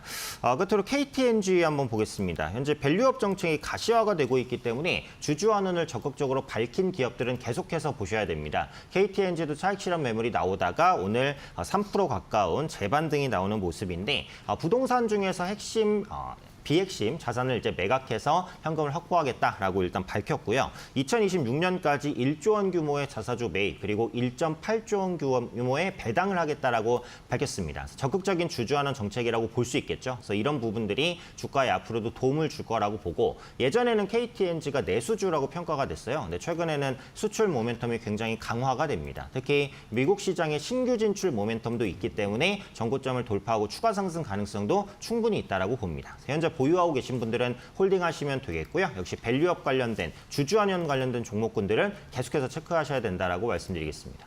네, 알겠습니다. 주주환원 정책 펼치는 기업들 밸류업 수혜를 받을 수 있는 종목들 잘 찾아보도록 하겠습니다.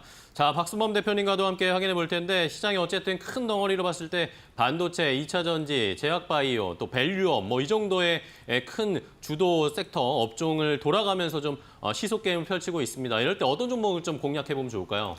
네, 지금 오늘 같은 경우에는 상당히 좀 다양한 업종들이 좀 반등을 좀 보여주고 있습니다. 금융도 좀 올라오고 있고, 건설 쪽도 올라오고 있고, 제약바이오도 올라오고 있고, 인프라 관련 종목들도 좀 올라오고 있는 상황이고, 그리고 이제 석유화학 쪽도 분위기가 좀 좋아지고 있는 흐름들이고, 2차 전지 쪽에서는 지금 현재 한농화성이라든지, 그리고 이수 스페셜티 같은 경우에도 상승 탄력이 상당히 좀 강합니다. 일부 급등했을 때 차익 매도 물량도 좀 나오는 부분도 있었지만 그만큼 전고체 배터리에 대한 관심도가 좀 높아지고 있고 삼성 SDI가 최근 들어서 지금 완성차 업체 쪽 그 슈퍼카 우리가 슈퍼카라고 하죠. 람보르기니라든가 페라리라든가 이런 쪽에도 지금 현재 전고체 배터리에 대한 샘플을 이제 삼성 SDI에서 보냈다라는 얘기가 좀 나와주고 있기 때문에 그런 부분들이 일단 지금 고가 자동차 쪽으로는 전고체 배터리가 생각보다 상용화가 좀 빨리 이루어지지 않겠냐로 좀 보여지고 그 중에 있어서는 전 세계에서 삼성 SDI가 넘버원으로 시제품을 가장 빠르게 그리고 상용화 시킬 가능성이 좀 높다 보니까 그런 부분들에 있어서 주가들이 좀 움직임을 좀 보여주고 있다라고 좀 판단됩니다. 자, 여기에다가 지금 이제 보게 되면 지금 워낙 좀 미국 대선 같은 경우에도 해리스와 트럼프 간에 이제 격돌이 좀 심화되고 있는 부분들인데 아무튼 9월 10일 날 TV 토론이 있습니다. TV 토론 이전에 지금 현재 해리스가 지금 현재 1위를 좀 달리고 있죠. 그런 부분들이 있어서 지금 친환경 관련 종목들도 움직이고 있습니다. SK 이터닉스 같은 경우에도 ESS라든가 풍력이라든가 그리고 태양광 쪽에 이제 투자를 하는 회사인데 이쪽도 좀 반대 흐름이 좀 강하게 좀 잘 움직여주고 있고 SK 오션 플랜트 같은 경우에도 어떻게 보면 이제 풍력에 있어서 해상 풍력의 하부 구조를 좀 만드는 회사이기도 한데 이쪽도 지금 현재 반등 흐름이 상당히 좀 강하게 잘 나와주고 있다는 부분들입니다. 이런 부분들을 봤을 때는 일단 지금 신재생에너지 쪽도 물론 지금 현재 국내에서는 지금 솔직히 좀 약간 미운오리 새끼가 된 상태라 해야 되나요? 아무튼 정부에서는 좀 관심도가 좀 많이 떨어져 있는 부분들이긴 하지만 일단 해외를 통해서 매출 증가에 대한 기대감은 좀 높아지지 않겠냐라고 좀 보여집니다. 아무튼 아리백에 대한 기대감도 있고요. 아무튼 그런 부분들에 있어서 지금 이제 고르게 좀 상승 분위기를 보여주고 있어서 우리 지금 시청자분들 입장에서 우리 개인 투자자분들 입장에서는 어느 하나를 픽해서 대응하기보다는 전체적인 수급들의 분위기와 뭐 종목들의 움직임 저는 상당히 좀 긍정적으로 바라보고 있습니다. 아무튼 지금 이제 누구나 알고 있는 뭐 우리가 그렇죠. 지금 많은 좀 뭐 유튜브 쪽도 들어가 보시면 뭐 들어보시면 아시겠지만 다들 추석 연휴를 앞두고 다들 비중 좀 줄여야 된다. 뭐 그런 식으로 얘기를 많이 하고 있는데 누구나 알고 있는 악재는 악재라고 표현할 수가 없죠. 그렇기 때문에 악재라는 건 항상 갑작스럽게 예상하지 못했을 때 발생했을 때가 네. 가장 큰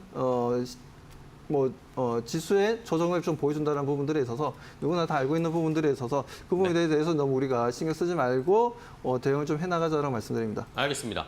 자, 이렇게 양시장이 그래도 조금씩 탄력을 높여가고 있습니다. 미국 시장의 흐름을 받지 못한 상황이지만 양시장에서 그래도 수익을 낼 수 있는 쪽으로 자금이 쏠리면서 코스피가 0.4%대까지 올라왔고요. 코스닥도 역시 0.4%대. 알테오젠이 지금 또 힘을 내면서 3% 넘게 상승하면서 에코프로 BM을 바짝 추격하고 있는 상황입니다. 자, 그럼 오늘 시장 어떻게 대비를 해야 할까요? 오늘 키포인트를 한번 알아보도록 하겠습니다. 오윤재 팀장님 오늘 시장 어디에 집중하고 계세요? 네, 한 줄로 이제 이벤트 드리븐을 적극 활용하자 이렇게 이제 잡아봤는데요. 이벤트 드리븐이라는 건 증권시장에서 이벤트를 활용한 이제 매매 전략을 말합니다. 9월달 같은 경우에는 FMC 이외에도 뭐 미국의 대선 토론이라든지 바이오 학회라든지 굉장히 많은 이벤트들이 대기를 하고 있습니다. 그래서 이런 이벤트 관련된 종목군들을 선침해서 이벤트가 나온 이후에 단기 매도하는 전략이 현재 시점에서 대안이 될 수 있으니까 이벤트들 꼼꼼히 체크해보자 말씀드리겠습니다. 네, 알겠습니다. 이벤트나 주요 이슈들을 잘 대응하는 전략이 필요하겠고요. 자, 이번에 박수범 대표님 역시 뭐 외국인 수급 중요하겠죠? 네, 지금 이제 외국인들 수급이 좀 중요한데 SK 하이닉스랑 이제 삼성전자가 어제 오랜만에 6일 연속으로 이제 순매도를 하던 이제 외국인들이 어제 오랜만에 좀 순매수로 좀 돌아섰다라는 부분들인데 현재도 보면 주가가 이제 SK 하이닉스도 뭐 삼성전자도 마찬가지지만 큰 변화는 없긴 합니다만 뭐 들고 계신 분들은 계속해서 좀 홀딩해서 대응해보자라고 말씀드립니다. 네, 알겠습니다. 자, 박수범 대표님 말씀해 주신 것과 또 동시에 외국인들이 수급이 매수로 전환됐습니다. 양시장과 하면 선물시장에서 외국인들이 매수로 전환했으니까 오늘 장 막판까지 어떤 흐름 보여줄지 더 자세하게 체크하고 대응해 보도록 하겠습니다. 자, 오늘 두 분 좋은 전략 소개해 주셔서 감사하고요. 다음 시간에 또 뵙도록 하겠습니다. 오늘 고생 많으셨습니다. 고맙습니다.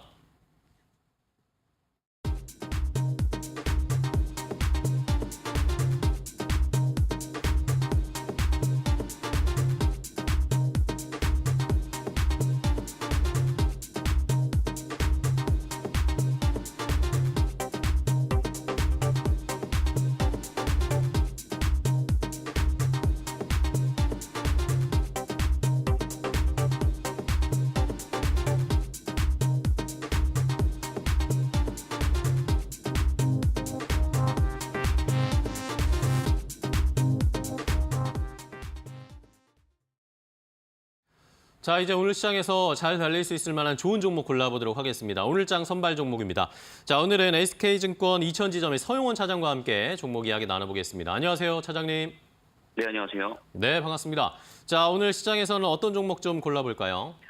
네, 오늘 제가 관심 있게 보고 있는 종목은 삼성 SDI 보고 있습니다. 자, 삼성 SDI 어제부터 최근 8월 말부터 2차 전지 관련된 이야기들이 많이 나오고 있는데요. 삼성 SDI 오늘도 시세 좋습니다. 추가적으로 더 상승 가능할까요? 네, 우선 말씀해 주셨듯이 2차 전지 섹터들이 최근에 좀 저점에서 좀 반등세가 좀 이어지고 있는 상황이다라고 좀 볼 수 있겠고요. 특히나 삼성 SDI 같은 경우에는 전고체 배터리 관련된 흐름으로서 최근에 좀 화재 관련해서 좀 수혜로서 좀 부각되는 모습들을 좀 보였습니다. 그리고 최근 들어서 미국 GM사와 배터리 생산 공장의 건설을 확정을 지으면서 미국 시장에 4조 6천억을 좀 투자 결정이 좀 이루어졌기 때문에 앞으로 생산 파이에 대한 기대감들이 좀 높아지고 있는 상황이다라고 볼 수 있겠고요. 최근 2차 전지 섹터들이 좀 반등하는 부분들은 반도체 조정의 영향도 있습니다만 미국 대선에서 민주당 후보 해리스 후보가 좀 강세를 보이면서 재차 신재생 쪽에 대한 기대감들도 유입되고 있다라고 좀 볼 수 있겠습니다. 이로 인해서 저가 매수세가 좀 유입되는 수급들을 살펴보면 기관 쪽에서 좀 강한 매수세가 좀 유입되고 있는 상황이라는 점에서는 수급적인 면에 상당히 좀 긍정적이다라고 좀 볼 수가 있겠고요. 지금 현재 구간에서 좀 아직 아직 역배열 상태이긴 하나 좀 되돌림에 대한 부분들을 감안해 본다라면 추가 상승 기대감이 들 수 있겠고 특히나 투신과 연기금 쪽에서의 강한 매수세가 좀 긍정적이라고 좀 볼 수 있겠습니다. 자, 좋습니다. 그러면 2차 전지 이제 분위기 반전을 꾀하고 있는 상황인데 삼성 SDI는 오늘도 1% 넘게 상승하고 있습니다. 가격을 잘 잡아야 될 것 같아요. 네, 우선 지금 가격적인 흐름들도 메리트는 충분히 있다라고 볼 수 있겠고요. 단 지금 구간에서 이제 역별 상태이기 때문에 한 방에 매수하시기보다는 현재가서부터 35만 원 선까지 좀 분할 매수 관점으로 대응을 해주시면 충분하다라고 말씀을 드릴 수 있겠습니다. 일단 1차 목표가는 좀 40만 원 좀 짧게 잡아드렸는데 그 이유는 이제 장기 이평선에 대한 저항대 기술적인 흐름이라고 좀 볼 수 있겠고 중장기적으로는 추가적인 상승도 좀 노려볼 수 있을 것으로 예상이 좀 되고 있는 상황이고요. 손절가는 기술적 이탈 자리인 32만 원 잡고 대응하신다라면 충분히 좀 대응 가능할 것이다라고 보고 있습니다. 네, 알겠습니다. 삼성 SDI 목표가 일단은 1차적으로 40만 원 설정해서 공략해 보도록 하겠습니다. 오늘 좋은 종목 소개해 주셔서 감사하고요. 다음 시간에 또 뵙겠습니다. 고맙습니다. 네, 감사합니다. 네, 잘 들었습니다. 자, 이렇게 오늘장 선발 종목으로 2차 전지 역시 이번 주에 가장 뜨거운 화두입니다. 삼성 SDI 그중에서도 골라드렸으니까요. 전고체 배터리 관련된 이슈나 모멘텀, 주가의 흐름은 여전히 견고하다는 거 확인하실 수 있을 겁니다. 삼성 SDI 오늘 시장에서 잘 공략해 보시기 바랍니다. 지금까지 오늘장 선발 종목이었습니다.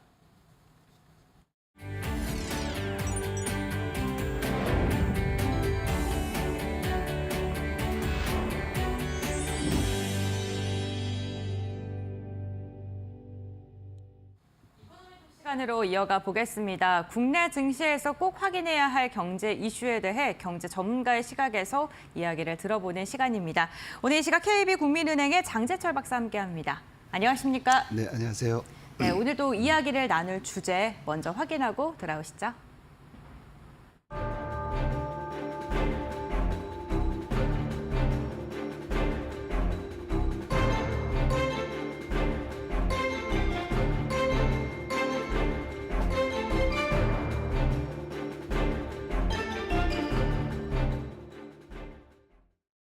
네, 지난달 국내 수출 동향이 또 긍정적으로 나왔습니다. 11개월 연속 플러스를 기록한 것으로 확인이 됐는데 역시나 반도체가 이끈 것으로 나타났고요. 반면 자동차는 다소 부진했던 것으로 확인이 됐습니다.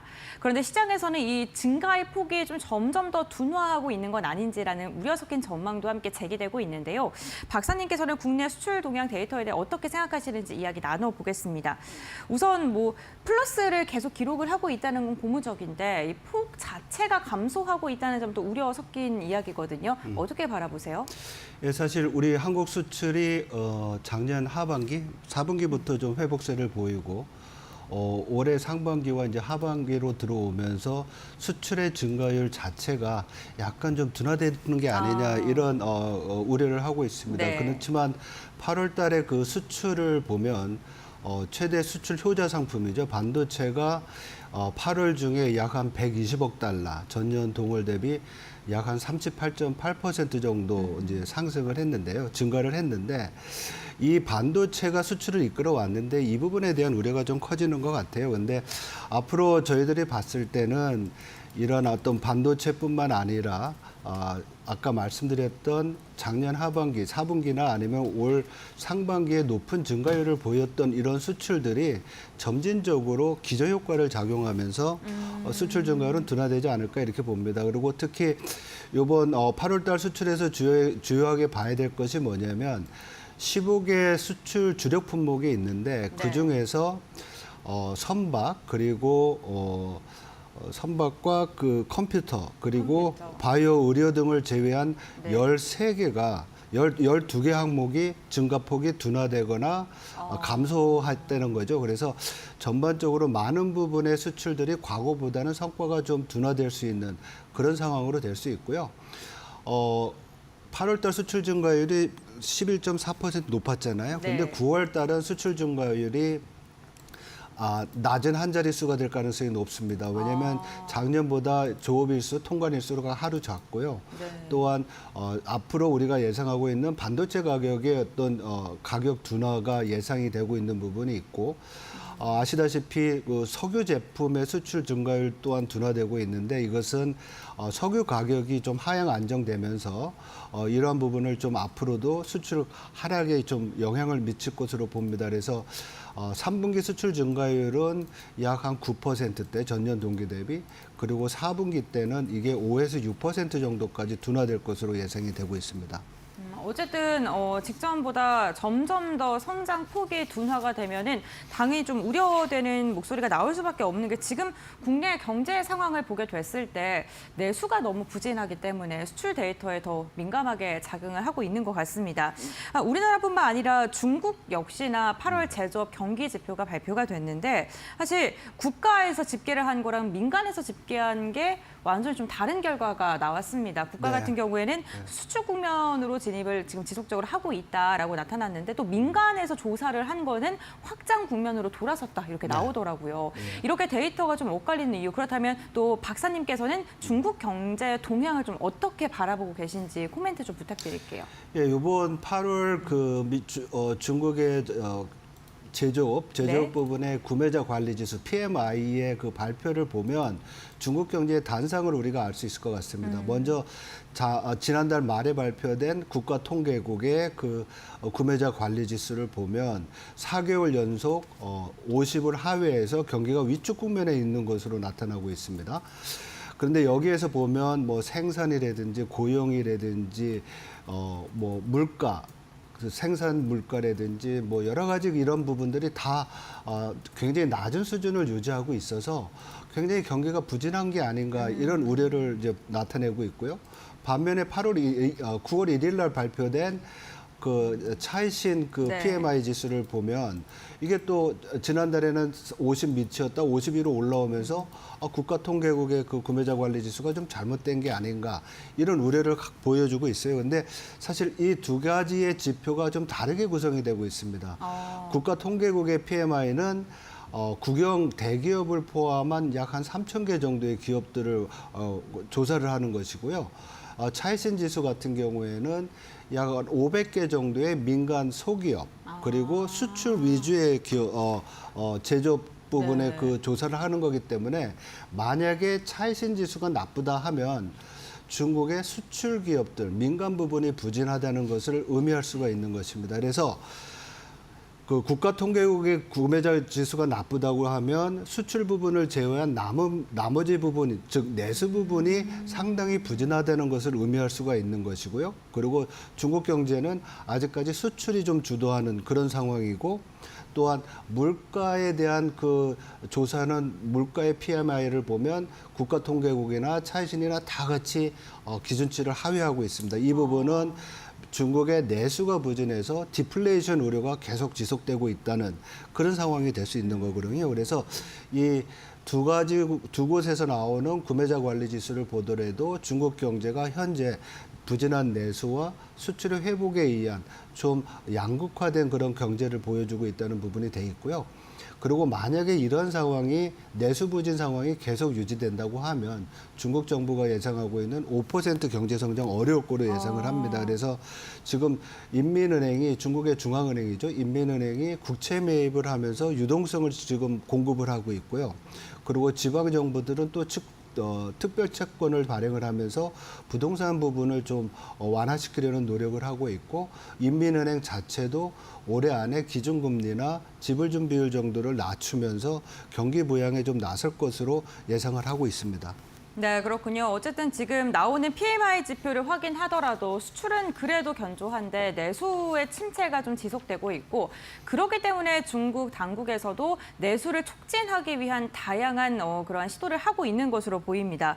내수 개선에 지금 돈도 많이 쓰고 규제도 완화하고 그러고 있지만 사실 시장이 그렇게 살아나고는 있지는 않거든요. 그리고 국내 증시 역시 중국과 좀 연동돼서 커플링돼서 움직이는 경향이 굉장히 큰데 최근에는 또 중국의 이런 내수 활성화 정책에 국내 증시가 수혜를 받고 있는 것일까라는 생각도 듭니다. 우리 증시의 영향력은 어떻게 봐야 될까요?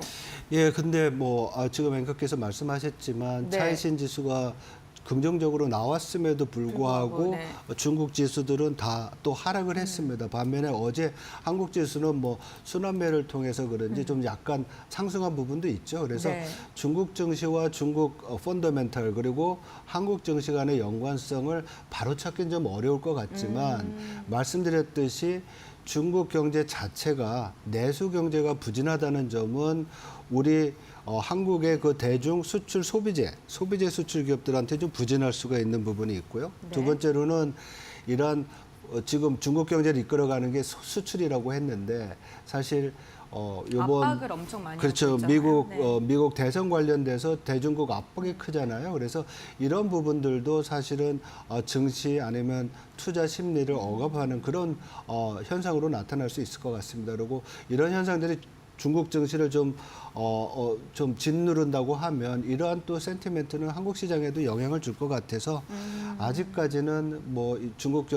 정부가 여러 가지 부양책을 쓴다고 하더라도 중국 경제에 아주 가시적인 회복이 나타나지 않고 있기 때문에 좀 긍정적인 낙관적인 기대를 하는 거는 좀 이르지 않나 이런 생각을 해봅니다. 네, 추세적으로 저희가 뭐 중국의 지표를 확인을 해야 되는 게 여태까지 지수가 발표된 이후에 집계를 통계를 보게 된다면 일본 같은 경우는 미국을 굉장히 커플링하지만 우리나라 증시 자체가 중국과 연동되는 부분이 굉장히 크기 때문에 지금 이렇게 경제 성장률까지 좀 체크를 해봤는데요. 어쨌든 중국 시장도 내수가 회복하기에는 다소 요원한 상황이다라고 이야기를 해주셨습니다. 국내 증시 마찬가지로 지금 표를 봤을 때는 1.4%가량 상승을 했다라고 나오긴 했습니다만 8월의 변동성이 너무 심해서 투자자분들 좀 힘드셨을 것 같아요. 그런데 역사적으로 봤을 때 9월이 가장 힘든 달이다라는 이야기도 참 많더라고요.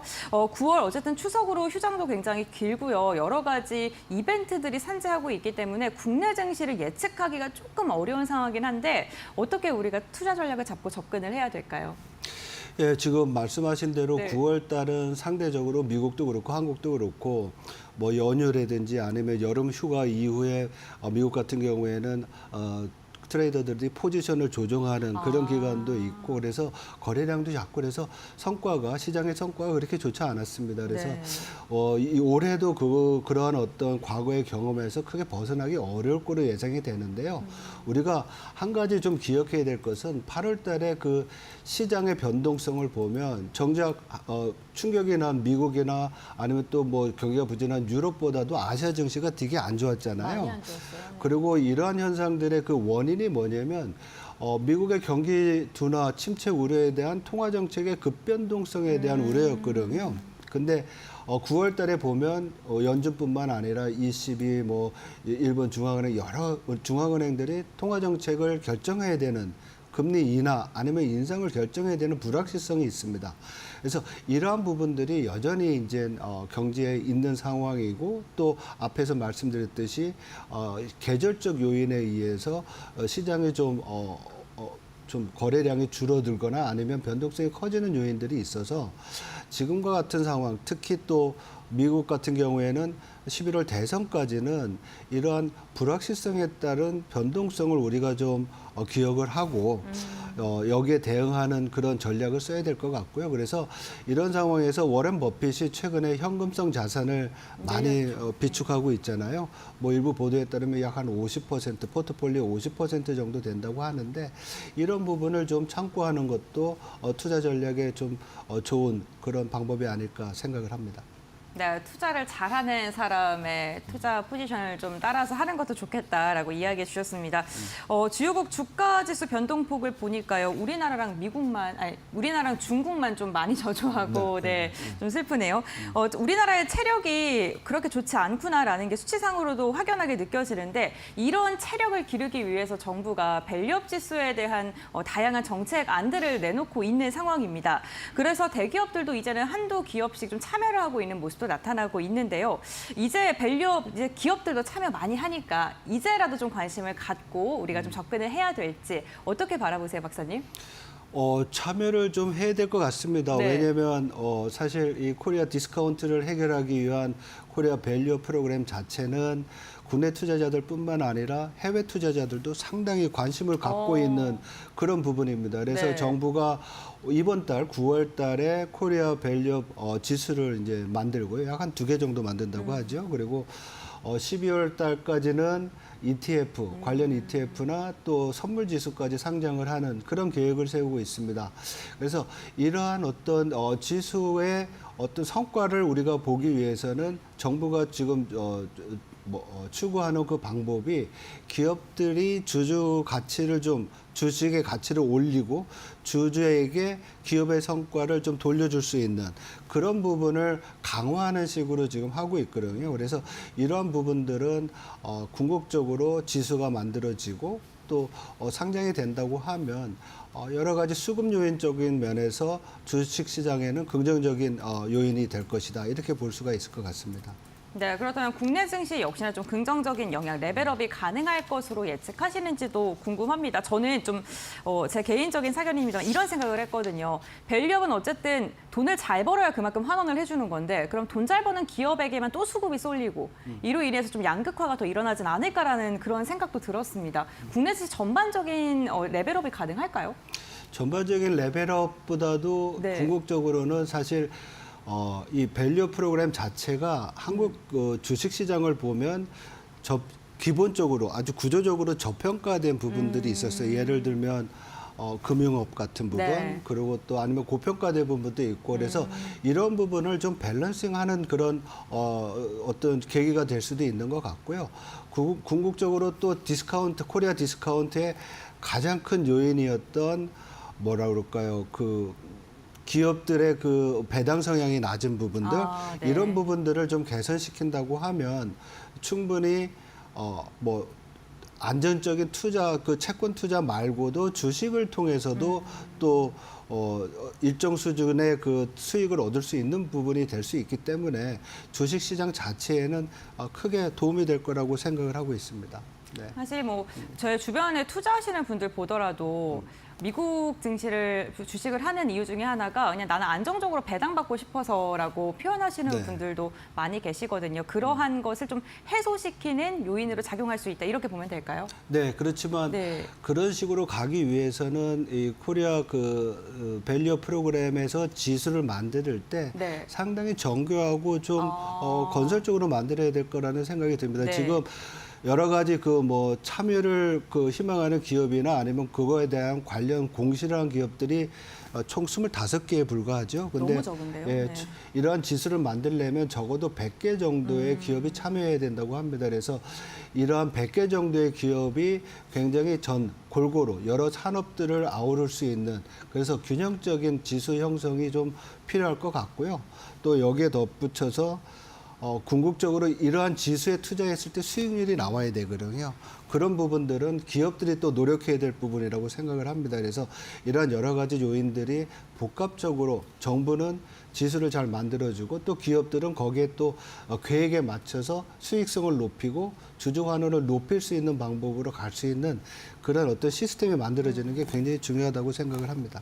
네, 알겠습니다. 역사적으로 힘든 시장인 9월 과연 국내 증시는 밸류 프로그램이라던가 아니면 기업들의 시장 가치 상승으로 인해서 증시가 다시 한번 레벨업을 하고 2,700선을 시원하게 돌파할 수 있을까요? 오늘 관련 코멘트 좀 자세하게 들어봤는데요. 투자 포인트 삼으시는데 참고해 주시면 좋을 것 같습니다. 오늘 도움 말씀 주셔서 고맙습니다. 고맙습니다.